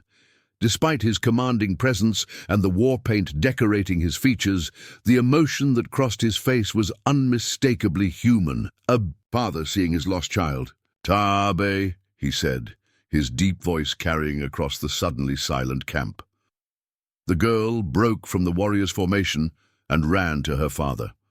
Quanah dropped to one knee, catching her in a fierce embrace, his large hands cradling her head as he pressed his forehead to hers, a gesture of profound connection that transcended cultural barriers. Rebecca watched the reunion, a lump forming in her throat. This moment alone justified every risk she had taken. Whatever happened next, she had helped reunite a father with his daughter, an act of simple humanity in a world that too often denied such connections across the battle lines of race and conquest. Quanah spoke softly to Tabe in their language, his hands gently examining her injured arm, his expression darkening as she responded. Finally, he rose to his full height, his attention shifting to Rebecca. With Tabe's hand firmly in his, he approached, his dark eyes intense with a mixture of gratitude and assessment. "My daughter says you found her wounded, hunted, that you sheltered her when others would have returned her to the slave takers, that you risked your own life to bring her to me." His English, like his brother's, was surprisingly fluent, though heavily accented. Rebecca met his gaze directly. She needed help. I couldn't turn her away. Quanah studied her face, as if searching for deception or hidden motive. Finding none, he inclined his head slightly, a gesture that carried more weight than elaborate thanks might have. "Few white eyes would make such a choice," he said. "Fewer still would succeed in bringing her this far. The slave-taker with the black beard is known to us. He is persistent, without mercy." "He's following us," Rebecca admitted. "And there are rangers at the water crossing to the west. We were nearly trapped between them when we heard your drums." Quanah nodded, unsurprised. "The rangers circle closer each moon. They think to trap us in these hills, force us to surrender." His expression suggested how unlikely he considered that outcome. He turned and spoke rapidly to several warriors, who immediately mounted horses and rode out of the camp, scouts being dispatched to assess the threat. Then he addressed Rebecca again. "You have traveled far and faced danger for my daughter's sake. Tonight you will rest safely among us. Tomorrow we will speak more of what lies ahead." It was neither a promise of lasting sanctuary nor a dismissal, but a practical acknowledgement of their immediate needs. Rebecca nodded her acceptance, suddenly aware of the bone-deep exhaustion that days of travel and vigilance had created. An older woman approached at Quanah's gesture, her face deeply lined, but her movements sprightly. She smiled at Taabe, touching the girl's cheek affectionately, before turning to Rebecca with frank curiosity. "This is Washita, my mother's sister," Quanah explained. "She will show you where to rest, bring you food." The old woman beckoned Rebecca to follow, leading her toward a smaller lodge near the edge of the circle. Inside, she found clean furs spread on the ground, a small fire already burning in a central pit, its smoke rising through an opening in the conical ceiling. The space was simple but comfortable, the smell of sage and cedar creating a sense of peace that Rebecca hadn't experienced since leaving her ranch. Washita gestured for her to sit, then departed, returning shortly with a wooden bowl of stew, rich with buffalo meat and wild onions, and a water skin. She watched with approval as Rebecca ate, nodding satisfaction at her obvious appreciation of the food. When Rebecca had finished, the old woman took the bowl and made a sweeping gesture around the lodge, clearly indicating it was Rebecca's to use for the night. With a final nod, she departed, leaving Rebecca alone for the first time in days. The enormity of her situation suddenly struck her with full force. She was in a Comanche war camp, surrounded by a people officially designated as enemies by her government, having just delivered the daughter of a chief who had resisted white encroachment. For years, her actions had placed her irrevocably outside the protection of law or society. There could be no return to her former life, regardless of what happened next. Strangely, the realization brought more clarity than fear. She had made her choices, with open eyes, following the dictates of conscience rather than convention. Whatever path opened before her now, she would walk it without regret for the road behind. Sleep claimed her almost as soon as she stretched out on the soft furs, her body surrendering to exhaustion now that vigilance was no longer required. She woke to the sounds of the camp already active. Children's voices, the rhythmic pounding of someone working leather, horses nickering in the morning air. Sunlight filtered through the lodge covering, indicating she had slept well past dawn. Rebecca sat up, orienting herself in the unfamiliar surroundings, reaching instinctively for her rifle before remembering where she was. The lodge flap opened, and Taabe entered, her face alight with a joy Rebecca hadn't seen before. She wore clean buckskin clothing, decorated with beadwork, her hair neatly braided and adorned with a single feather, restored to her proper place as a chief's daughter. "Father asks you to come," she said, her English more confident now that she was reunited with her people. "Council meets to talk." Rebecca smoothed her travel-worn clothing as best she could and followed Taabe through the camp. In daylight, she could see it more clearly. Approximately 100 people of all ages living with the efficient organization of a community accustomed to mobility. What had seemed makeshift in darkness revealed itself as a well-ordered society, adapted perfectly to its environment. Women worked at cooking fires or scraped hides stretched on frames. Children darted between lodges in games of their own devising, stopping to stare at the white woman in their midst. Warriors cared for weapons and horses, their manner alert but not tense. This camp was well defended, with confidence born of experience rather than bravado. Taabe led her to the central lodge where they had met Quanah the previous night. Outside, a circle of men sat cross-legged on woven mats, war chiefs and elders, judging by the respect evident in Taabe's demeanor as she approached them. Quanah sat at the head of the circle, his presence commanding even in this assembly of leaders. He gestured to an empty mat positioned to his right. "Sit, Rebecca Caldwell. The council would hear your words." Rebecca seated herself carefully, aware of the scrutiny directed her way. Taabe remained standing slightly behind her, serving as interpreter if needed, though most of the council seemed to understand English to some degree. "My daughter has told us how you helped her," Quanah began, "how you fought against your own, a kind to keep her safe. The council wishes to know why." It was a direct question that cut to the heart of her motives. Rebecca considered her answer carefully, aware that these men had every reason to distrust white intentions. "I didn't see it as fighting against my own kind," she said finally. "I saw it as standing against men who would enslave a child. My people's laws forbid slavery, yet some ignore these laws when the victims are Comanche or Apache. To me, that was the greater betrayal." One of the older men spoke in Comanche. Taabe translated, "He asks if all white women think as you do." "No," Rebecca answered honestly. "Most have been taught to fear the Comanche above all others. They believe what the newspapers tell them, that you are savages who kill without reason." "And you do not believe this?" Quanah asked.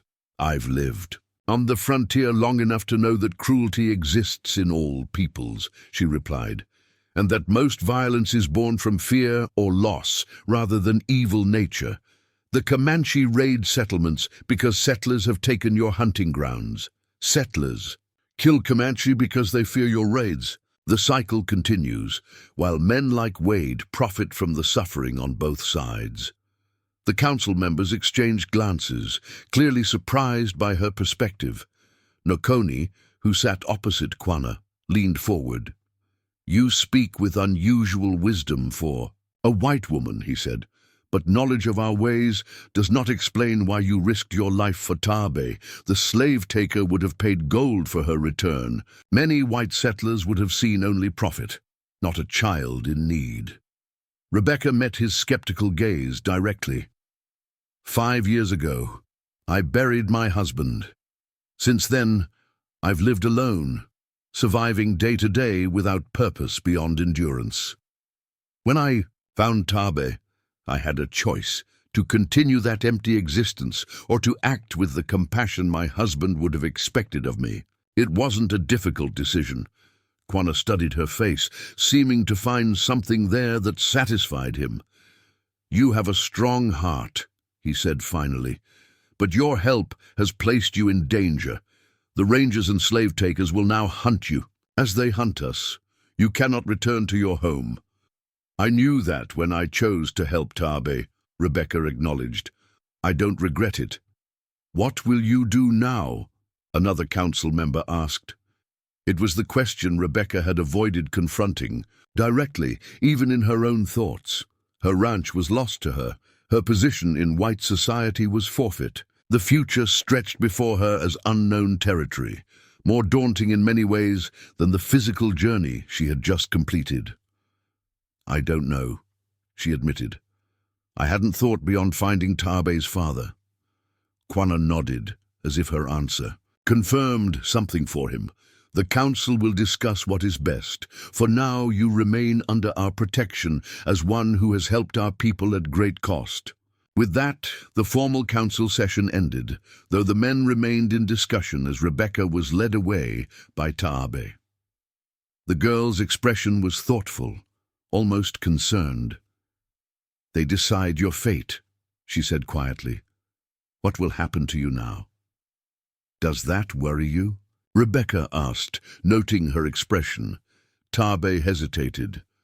"Some warriors say no white person can be trusted, that you could be spy, or that rangers will follow you to our camp." The suspicion was logical from their perspective. Rebecca couldn't fault them for it. "And what do you think?" "I think you have Comanche heart in white body," Taabe said simply. "But I am young. My voice is not strong in council." They spent the day in an unusual position. Honored guests, but also potential liabilities to the camp's security. Rebecca was not restricted in her movements, but noticed that a warrior was always nearby, watching. Not a guard, precisely, but a reminder that trust had limits in this precarious existence. She used the time to learn what she could about daily life in the camp. Washita took her under wing, demonstrating how to prepare food in the Comanche way, how to use every part of the plants and animals that sustained them. The old woman spoke little English, but communicated through gestures and patient demonstration, seemingly pleased by Rebecca's willingness to learn. Other women were more reserved, watching her with a mixture of curiosity and caution. Children, as always less constrained by adult prejudices, were bolder, darting close to touch her auburn hair, giggling at its unfamiliar texture, then running away when she smiled at them. By afternoon, rumors circulated through the camp. Scouts had returned with news.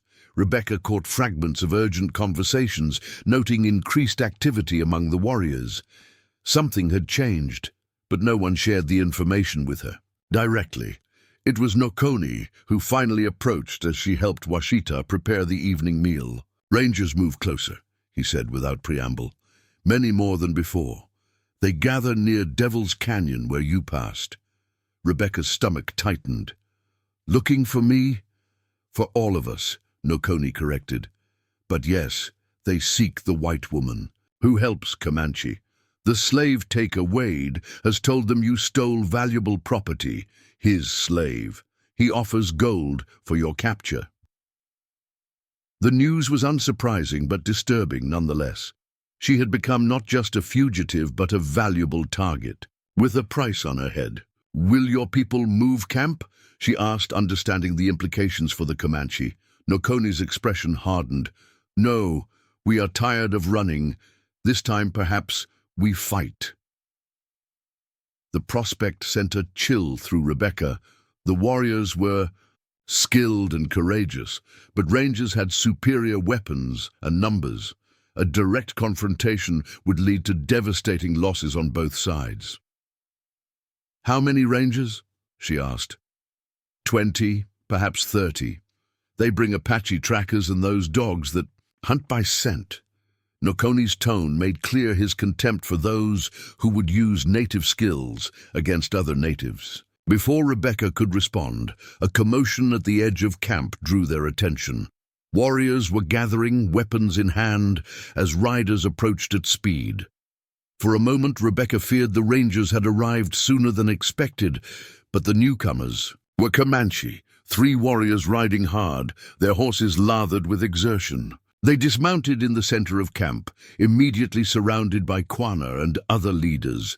An urgent conversation followed, with gestures toward the mountain pass visible to the west of their position. Taabe appeared at Rebecca's side, her expression tense. "More trouble," she said, "not just rangers." "What is it?" Rebecca asked. "Slave takers, many of them, coming from south." Taabe's voice was tight with fear. "They join with rangers to attack our camp. They want you, want me, want all children they can take. The situation was deteriorating rapidly. Wade had apparently convinced the Rangers that the Comanche camp harbored not just fugitives, but a white woman being held against her will, a pretext for a full assault that would serve his purposes while satisfying the Rangers' mandate to confront hostile natives. Quanah summoned the entire camp to council, an unusual step that signaled the gravity of their situation. Men, women, and children gathered in concentric circles around the central fire. Rebecca and Taabe were directed to sit near Quanah, a position that drew many curious or hostile glances. "Rangers approach from the east," Quanah announced, his deep voice carrying clearly to all assembled. "Slave-takers from the south. They will reach the valley pass by tomorrow's dawn. Their plan is clear: to trap us between them." Murmurs spread through the gathering. Mothers drew children closer. Warriors checked weapons with grim determination. "We have three choices," Quanah continued. "Fight and die with honor. Flee north through the high passes before they close the trap, or divide our strength. Warriors, to delay the enemy while families escape." Each option carried terrible risks. A direct confrontation meant likely massacre. Fleeing through the mountains with elders and children would be slow, leaving them vulnerable to pursuit. Dividing their forces might save some, but doom others. To Rebecca's surprise, Quanah turned to her. "You know the ways of white soldiers, of men like Wade. What would you advise?" The question silenced the murmurs. All eyes turned to her. The white woman being asked to suggest strategy against her own people.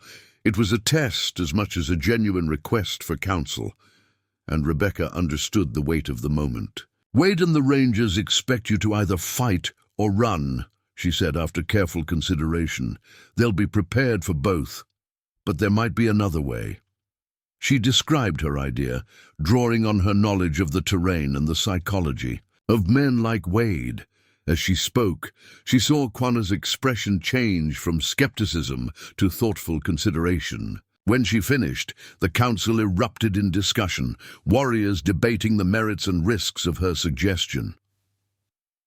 "It could work," Nokoni admitted grudgingly, "but it requires perfect timing and trust. And it places you in greatest danger," Quanah added, studying Rebecca intently. "I'm already in danger," she pointed out. "At least this way it serves a purpose beyond my own survival." The debate continued into the evening, but by nightfall a decision had been reached.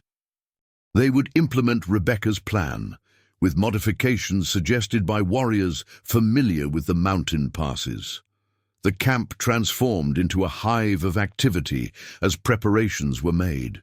Lodges were dismantled, horses readied, supplies distributed among family groups. Warriors painted themselves for battle, though the confrontation they prepared for would be unlike any they had fought before. Throughout it all, Rebecca worked alongside the Comanche women, helping to pack travois and prepare the children for a difficult journey. She caught occasional glimpses of Quanah moving through the camp, his commanding presence bringing order to what might otherwise have been chaos. Near midnight, as the camp had dwindled to essential shelters and cooking fires, Quanah summoned her to his lodge.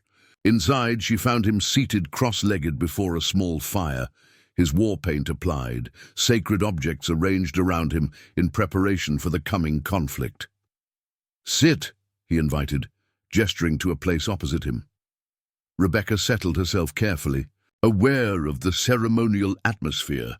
Quanah studied her in silence for several moments, his dark eyes reflecting the firelight. "You have chosen a dangerous path," he said finally. "Few would willingly place themselves between rangers and those they hunt."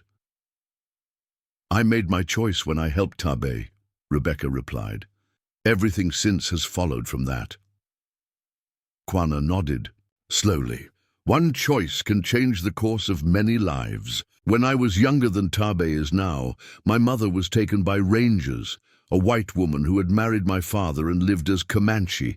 They rescued her, took her from her chosen people, from her children. She died of sadness, never seeing us again. Rebecca had heard whispers of Quanah's unusual parentage, but had dismissed them as frontier legends. Now, seeing the mixture of pride and pain in his expression, she understood. It was truth. "You are doing the opposite," he continued, "a white woman choosing to help the Comanche rather than fear us. There is balance in this, a completing of the circle my mother began." He reached beside him and lifted a small bundle wrapped in soft unduskin. Unfolding it carefully, he revealed a knife with a bone handle carved in intricate patterns, its blade of metal that gleamed with a dull blue sheen. "This belonged to my mother's father," Quanah said. "She kept it to remember where she came from, even as she embraced our ways. I want you to carry it tomorrow." Rebecca stared at the offered weapon, understanding the profound significance of such a gift. "I can't accept this," she protested softly. "It should remain with your family." "You risk your life for my daughter, for my people," Quanah replied. "Simply, you are family now." The words struck her with unexpected force. Family. It had been so long since she had truly belonged to anyone, since Nathaniel's death, since the estrangement from her sister in Austin.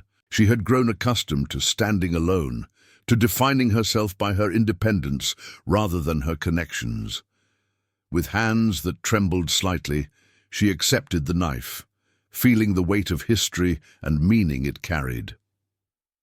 "Thank you," she said, her voice thick with emotion. "I will carry it with honor." Quanah nodded, satisfied. "Rest now. Dawn comes early, and with it, our greatest challenge." Rebecca returned to her temporary lodge to find Tabe waiting for her, the girl's expression solemn in the dim light. "Of the small fire. My father says you ride with warriors tomorrow," Tabe said, "that you face Wade again." "Yes," Rebecca confirmed, seeing no reason to shield the girl from knowledge of the plan she had already heard discussed in council. "It gives the best chance for the rest of you to reach safety." Tabe's dark eyes studied her intently. "Why do you do this? You could go north with women and children, safer." Rebecca considered the question carefully, wanting to give the girl the honest answer she deserved. "When I found you in my barn, I made a choice to see you as a child needing help, not as an enemy or a burden. That choice felt right in a way nothing has since Nathaniel died. Tomorrow is just another step on that path." Tabe nodded slowly, seeming to understand something beyond Rebecca's words. She reached into a small pouch at her waist and withdrew. An object, a carved wooden fox, polished to a soft sheen by handling. "My mother made this for me before we were separated," she explained, "for protection on the journey. Now I give to you." Rebecca's throat tightened at the gesture. "Tabe, I can't take your mother's gift." "You must," the girl insisted, pressing the carving into Rebecca's palm. "Fox is clever, survives by wit when others use strength, like you." She closed Rebecca's fingers around the token. "Bring it back to me when you return." It was both gift and challenge, a talisman of protection, and a demand that Rebecca survive to return it. She curled her fingers around the small carving, touched beyond words by the gesture. "I'll try," she said honestly, unwilling to make a promise she might not be able to keep. As dawn approached, the camp stirred to life in near silence. Final. Preparations were made without unnecessary words. The gravity of their situation weighed on all, creating a focused intensity that transcended fear.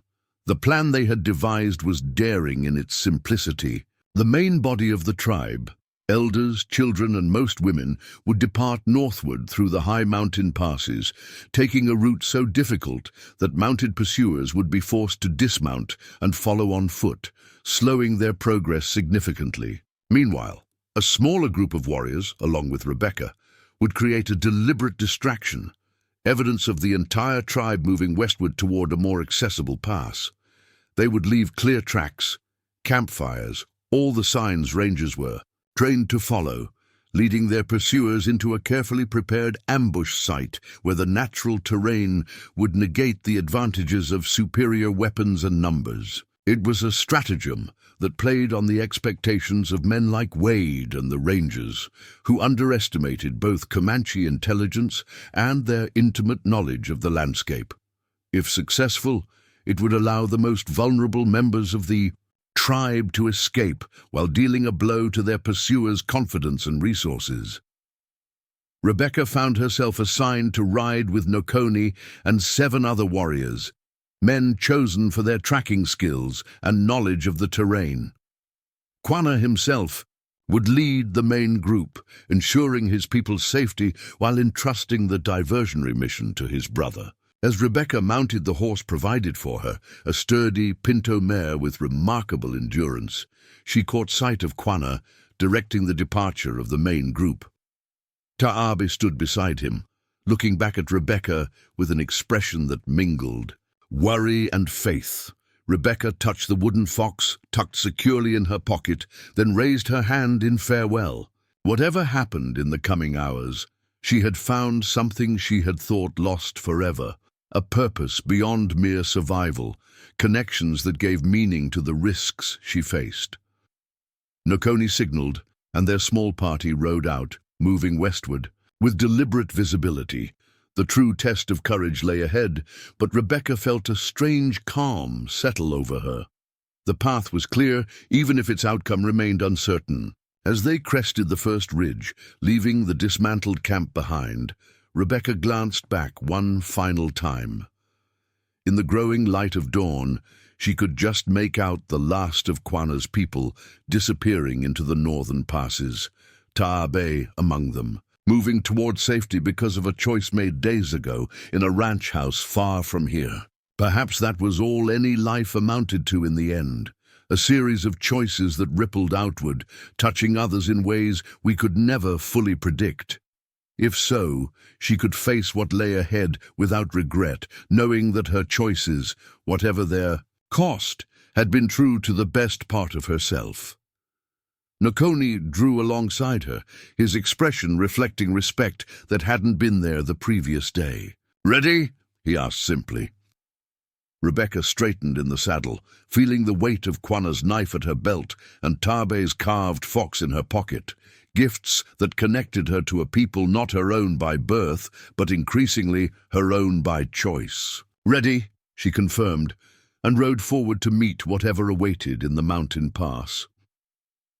The morning sun cast long shadows across Devil's Pass as Rebecca and the warriors rode westward, deliberately leaving a trail clear enough for even the most inexperienced tracker to follow. They scattered personal items along their path, a piece of beadwork here, a fragment of leather there, creating the impression of a tribe in hasty retreat, dropping possessions in their rush to escape.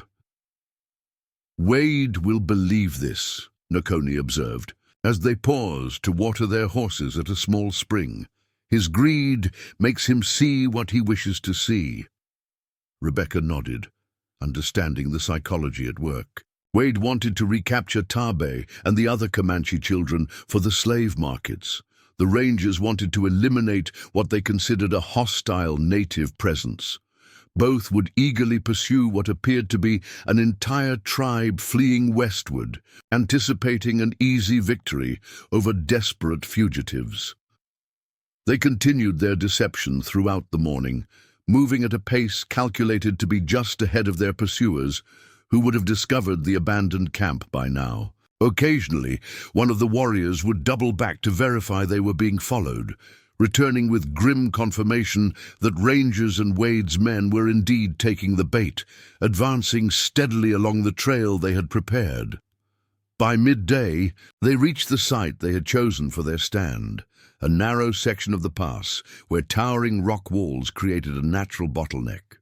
Above this choke point, ledges and overhangs provided perfect positions for defenders to command the approach with minimal exposure.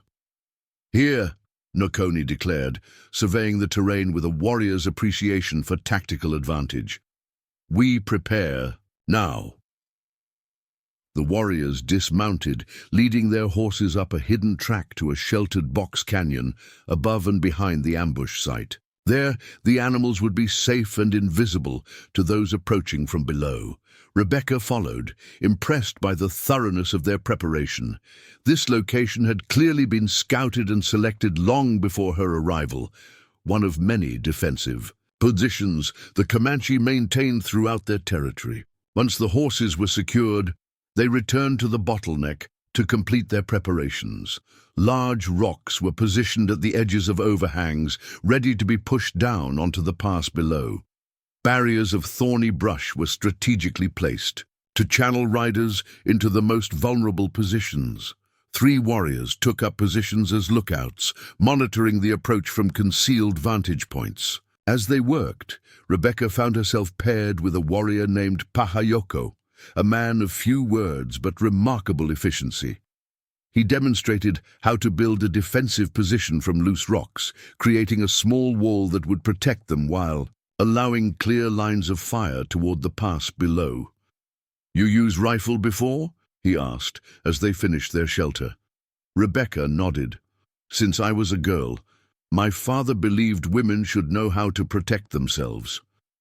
Pahayoko grunted approval. "Good, aim for horses first.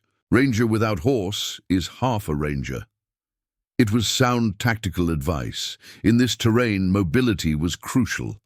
A dismounted soldier, especially one accustomed to fighting from horseback, would be at a severe disadvantage against Comanche warriors, who moved through these mountains with the sure-footed confidence of those born to the land. By mid-afternoon, all was in readiness. The warriors took up their positions, settling in with the patient vigilance of experienced hunters. Rebecca joined Nokoni at a forward observation point where they could monitor the approach without being seen. "How many do you think will come?" she asked quietly. Nokoni considered. 10, perhaps 15. The rangers would not send all their men on one trail, even one so clear. Some will search other passes, expecting tricks. "And Wade?" "The slave-taker will come himself," Nokoni said with certainty. "His pride demands it. After you shamed him at your ranch, he will want to see your capture with his own eyes." Rebecca felt a chill that had nothing to do with the mountain air. Wade's reputation for cruelty was well earned. If captured, she could expect no mercy from him. Only a public and painful demonstration of the cost of defying men like him. The waiting was perhaps the hardest part. Hours passed in tense silence, broken only by the occasional call of birds or the whisper of wind through the rocky crags. The sun began its western descent, casting deeper shadows across the pass and creating pools of darkness perfect for concealment. Rebecca found her thoughts turning to the journey that had brought her to this moment. Just days ago, she had been a solitary widow tending her small ranch, living day to day without particular purpose. Now she crouched among Comanche warriors, preparing to confront rangers and slave traders, having abandoned everything familiar for a cause she hadn't known existed until Taabe appeared in her barn. The transformation seemed impossible, yet it felt more genuine than anything she had experienced since Nathaniel's death. The emptiness that had hollowed her out over years of isolated existence had been filled by something she hadn't anticipated. Not just purpose, but connection. To Taabe, to Quanah, to a people fighting desperately to preserve their way of life against overwhelming odds. A low whistle broke through her reflections, the signal from their furthest lookout. Riders approaching. "They come," Nokoni murmured, lifting a small-looking glass to scan the lower pass. Many horses, dust rising. Rebecca peered in the direction he indicated, making out the distant cloud that marked advancing riders pushing. Their mounts hard. They would reach the bottleneck within half an hour. "Remember," Nokoni said as they retreated to their defensive positions, "we delay only. Make them cautious, cost them horses and men, but we do not stay to fight full battle. When I give signal, all withdraw to meeting place." The plan was clear. This was a delaying action, meant to buy time for Quanah's main group to reach safety in the northern mountains. They would bloody the Rangers and Wade's men enough to make them hesitant to pursue too aggressively, then disappear into the maze of canyons and ridges where mounted pursuers would be at a severe disadvantage. Rebecca checked her rifle one final time, then settled into position beside Pahayoko. The warrior gave her a nod of acknowledgement, neither friendly nor hostile, simply accepting her presence as part of the battle to come. It was, in its way, the most sincere recognition she had yet received from any of Nakoni's men. The approaching riders came into view, moving at a trot along the narrowing pass. At the front rode a ranger lieutenant Rebecca didn't recognize, distinguishable by his uniform and the authority evident in his posture. Behind him came 15 or so rangers in loose formation, followed by a separate group that she instantly identified as Wade's men, rougher, less disciplined, but no less dangerous. Wade himself rode just behind the rangers, his black beard visible even at this distance. He leaned forward in his saddle, scanning the terrain ahead with the predatory focus of a man who sensed his quarry was near. The rangers slowed as they approached the bottleneck, clearly recognizing the tactical vulnerability of the position. The lieutenant raised his hand, signaling a halt just short of the narrowest section.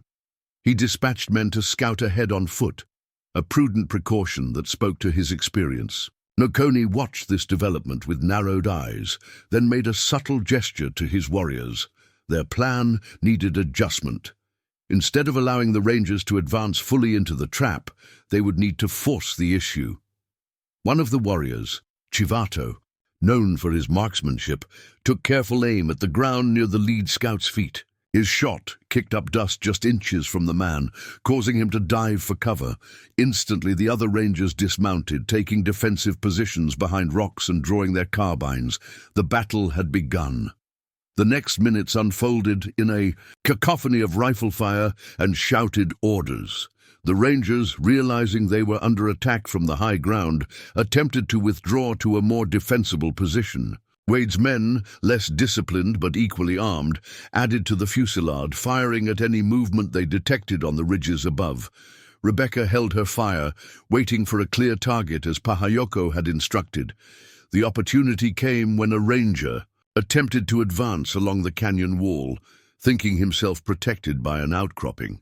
She sighted carefully and squeezed the trigger. Her shot struck the rock inches above his head, sending fragments into his face and forcing him to retreat. "Good," Pahayoko grunted beside her. "You make him fear. Fear slows them more than wounds." The exchange of fire continued, neither side able to gain a decisive advantage. The rangers were too experienced to be drawn fully into the trap, but neither could they advance without exposing themselves to fire from the commanding heights. It was exactly the stalemate Nakoni had planned for, keeping the pursuers occupied. While Quanah led the tribe to safety, then Wade changed the equation. Frustrated by the impasse, he ordered several of his men to dismount and climb the steep slopes on the eastern side of the pass, attempting to flank the Comanche position.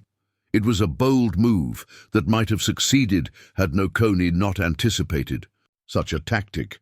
Two warriors were already positioned to intercept this maneuver, and the resulting skirmish on the slopes sent Wade's men tumbling back down, one with an arrow through his shoulder. The rangers, seeing the failed flanking attempt, tried a different approach. The lieutenant ordered concentrated fire on suspected Comanche positions, while several men prepared what appeared to be dynamite, blasting charges intended to dislodge defenders from the rocky outcroppings. "They use thunder sticks," Pahayoko warned, recognizing the threat. "We must move soon." Nakoni had seen it too. He sounded a series of bird calls, signals to his warriors to prepare for withdrawal. The delaying action had served its purpose. Now they needed to disengage before the rangers' superior firepower could trap them. As the warriors began to pull back from their forward positions, Rebecca maintained her fire, providing cover for their movement. The rhythm of battle had claimed her, pushing aside fear in favor of the focused precision each shot demanded. She was no longer a settler woman out of place among warriors, but simply another fighter contributing to their shared purpose. The first dynamite charge exploded against the cliff face, sending a shower of rock fragments across their position. The concussion was deafening, momentarily disorienting her. As she recovered, a second charge detonated closer to their shelter, collapsing part of the stone wall they had constructed. "Go now!" Pahayoko urged, already moving toward their predetermined escape route. "I cover you!" Rebecca hesitated, unwilling to leave him exposed. "Together," she insisted, "cover each other." Something like respect flickered in the warrior's eyes. He nodded once, and they began leapfrogging backward, one moving while the other provided covering fire, then reversing roles. It was a standard military tactic, one Rebecca had learned from her father, a veteran of earlier conflicts. Pahayoko adapted to it instantly, the universal language of combat transcending their cultural differences. They had nearly reached the hidden trail leading to the box canyon where their horses waited when disaster struck. A third dynamite charge, larger than the previous ones, exploded directly beneath an overhang where two Comanche warriors had taken position. The rock shelf collapsed entirely, sending men and debris plummeting to the pass below. Nokoni, who had been overseeing the withdrawal, immediately changed direction, moving toward the fallen warriors. One lay motionless, clearly dead from the fall. The other, Chivato, the marksman, was alive but badly injured, his leg pinned beneath a boulder. Without hesitation, Nokoni and two other warriors rushed to free him, working feverishly as ranger fire intensified around them. They managed to dislodge the boulder, but as they lifted Chivato, a shot rang out from below. Nokoni staggered, clutching his side where blood blossomed against his buckskin shirt. Rebecca reacted instinctively, providing covering fire as Pahayoko rushed to help his wounded leader. Between them, they managed to support both injured men, retreating toward the escape route as the remaining warriors laid down suppressive fire to cover their withdrawal. They reached the box canyon to find the other warriors already mounted, holding the extra horses ready. With difficulty, they secured Chivato across one horse, his injured leg bound with strips torn from a blanket. Nokoni, despite his wound, insisted on riding his own mount, though the effort cost him visible pain. "We ride north," he ordered through gritted teeth. "Fast, before they find the trail."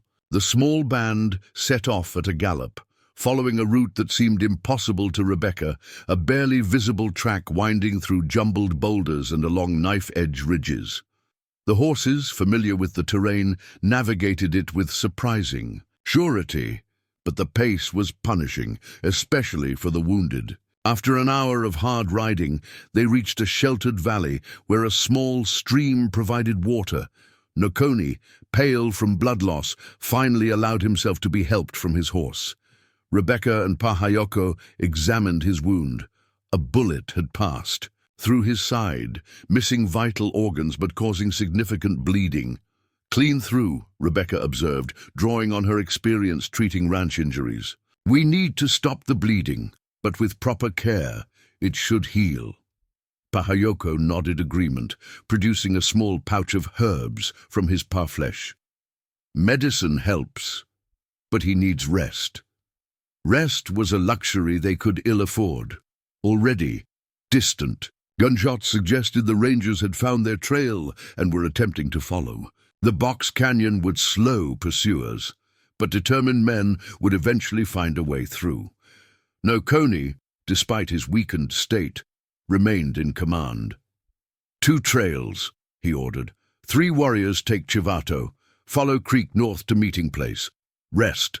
Others go west, then circle back. Draw rangers away."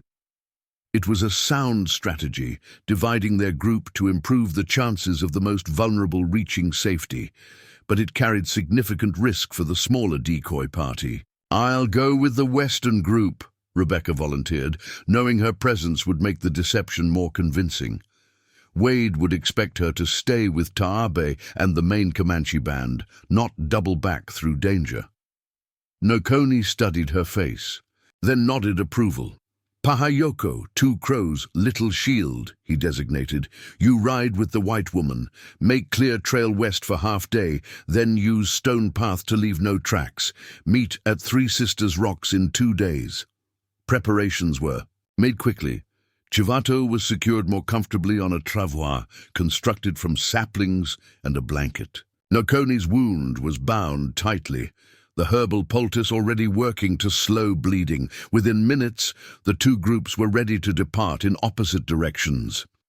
"Courage," Nokoni said to Rebecca as they parted, the simple word carrying the weight of acceptance she had sought since joining their fight.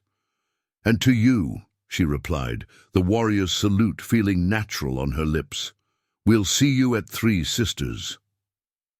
The smaller group rode westward, making no attempt to conceal their passage. They left broken branches, clear hoofprints in soft earth, even a dropped blanket, all signs that would convince pursuers they were following the main party of fleeing Comanche. By nightfall, they had covered significant ground, pushing their mounts to create distance that would force the rangers to drive their horses equally hard. When they finally stopped to rest in a small, protected hollow, Rebecca felt the full impact of the day's exertions. Every muscle ached from hours in the saddle, and tension had knotted her shoulders into painful rigidity. Pahayoko, observing. Her discomfort offered a small water skin. Not water, he warned as she reached for it. Medicine drink, help pain. The liquid was bitter with herbs, but left a spreading warmth that eased her aching body. She nodded thanks, returning the skin, and was surprised when the normally taciturn warrior settled beside her as Two Crows took first watch. "You fight." "Well, today," he said after a comfortable silence, "not like most white women." "I've had to be self-reliant," Rebecca explained. "On the frontier, being a woman alone means being able to protect yourself." Pahayoko considered this. "My mother was like you. After my father died fighting Mexicans, she led our family, hunted, made decisions, taught me to be warrior." His expression reflected deep respect. Strong women make strong people. It was the longest speech she had heard from him, and Rebecca recognized it for the significant gesture it represented. She had moved from outsider to accepted companion in the crucible of shared danger. "Your mother sounds like a remarkable woman," she said. She was. His simple use of past tense conveyed volumes about the losses his people had endured. After another silence, he asked, "Why you help Comanche? Truth?" Rebecca considered the question carefully, wanting to give him the honest answer such directness deserved. "When I found Taabe in my barn, I saw a child first, not a Comanche.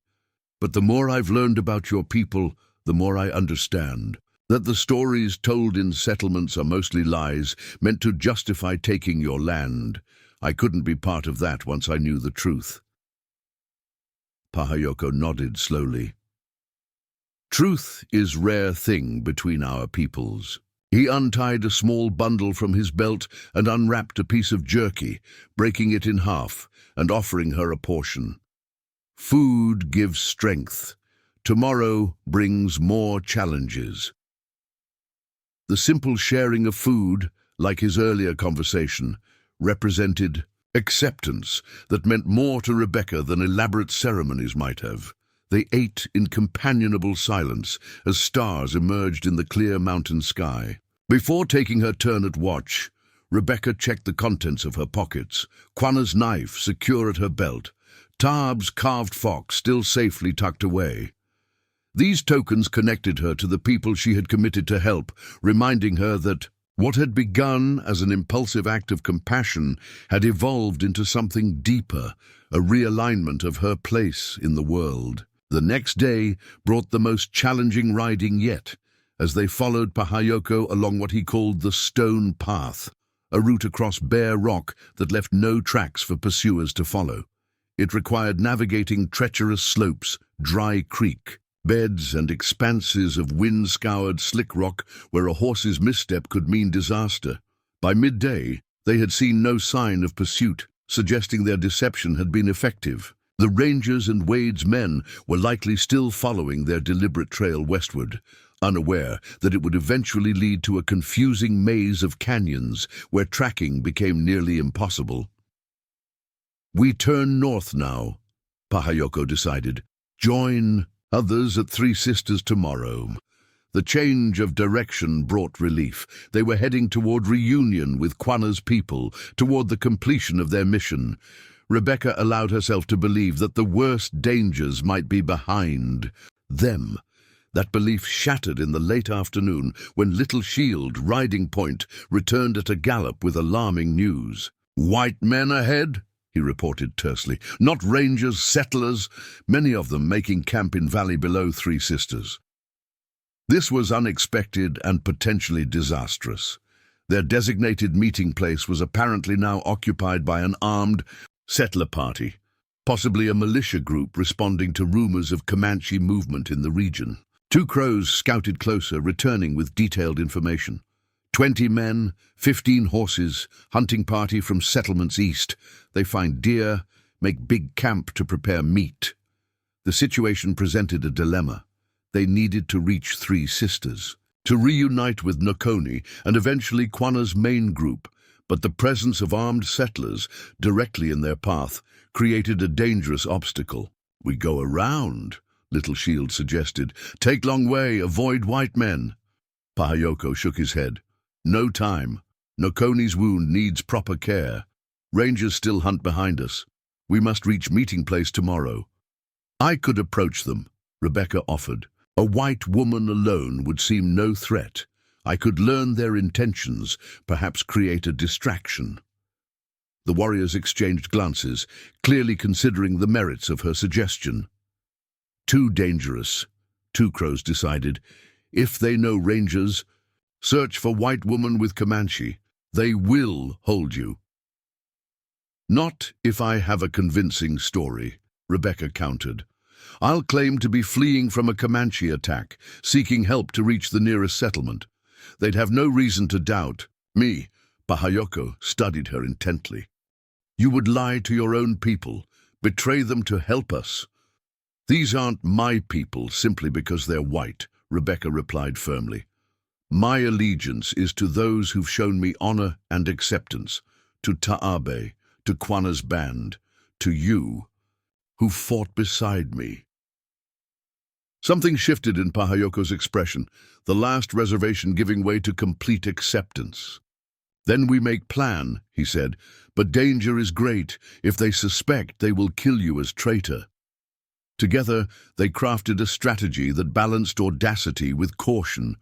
Rebecca would approach the settler camp alone, presenting herself as a victim fleeing Comanche raiders who had attacked her small homestead to the east.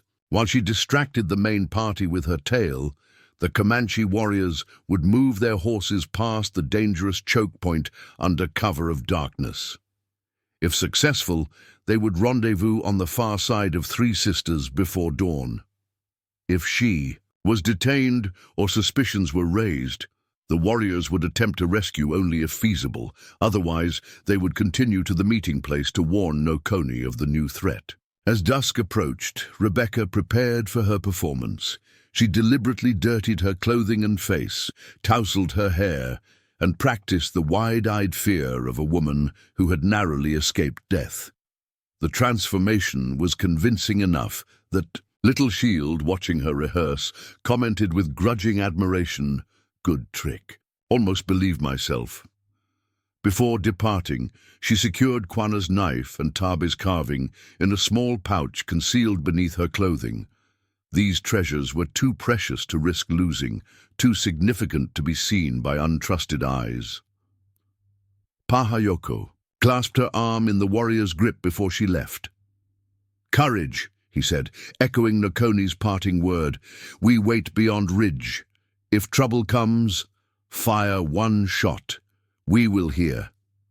Rebecca nodded, then turned her horse toward the settler camp visible as tiny orange pinpoints of firelight in the valley below. As she rode away from her Comanche companions, she felt herself shifting personas, retreating behind the mask of the frightened settler woman, burying her true self beneath layers of calculated deception.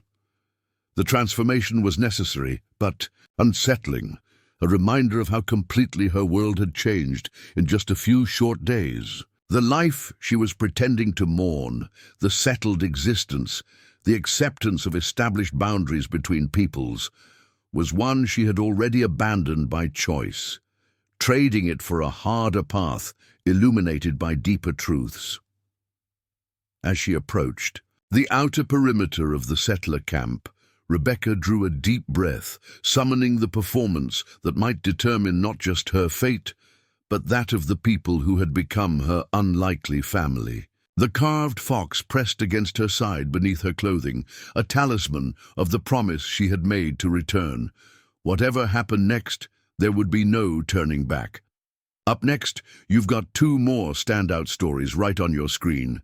If this one hit the mark, you won't want to pass these up. Just click and check them out.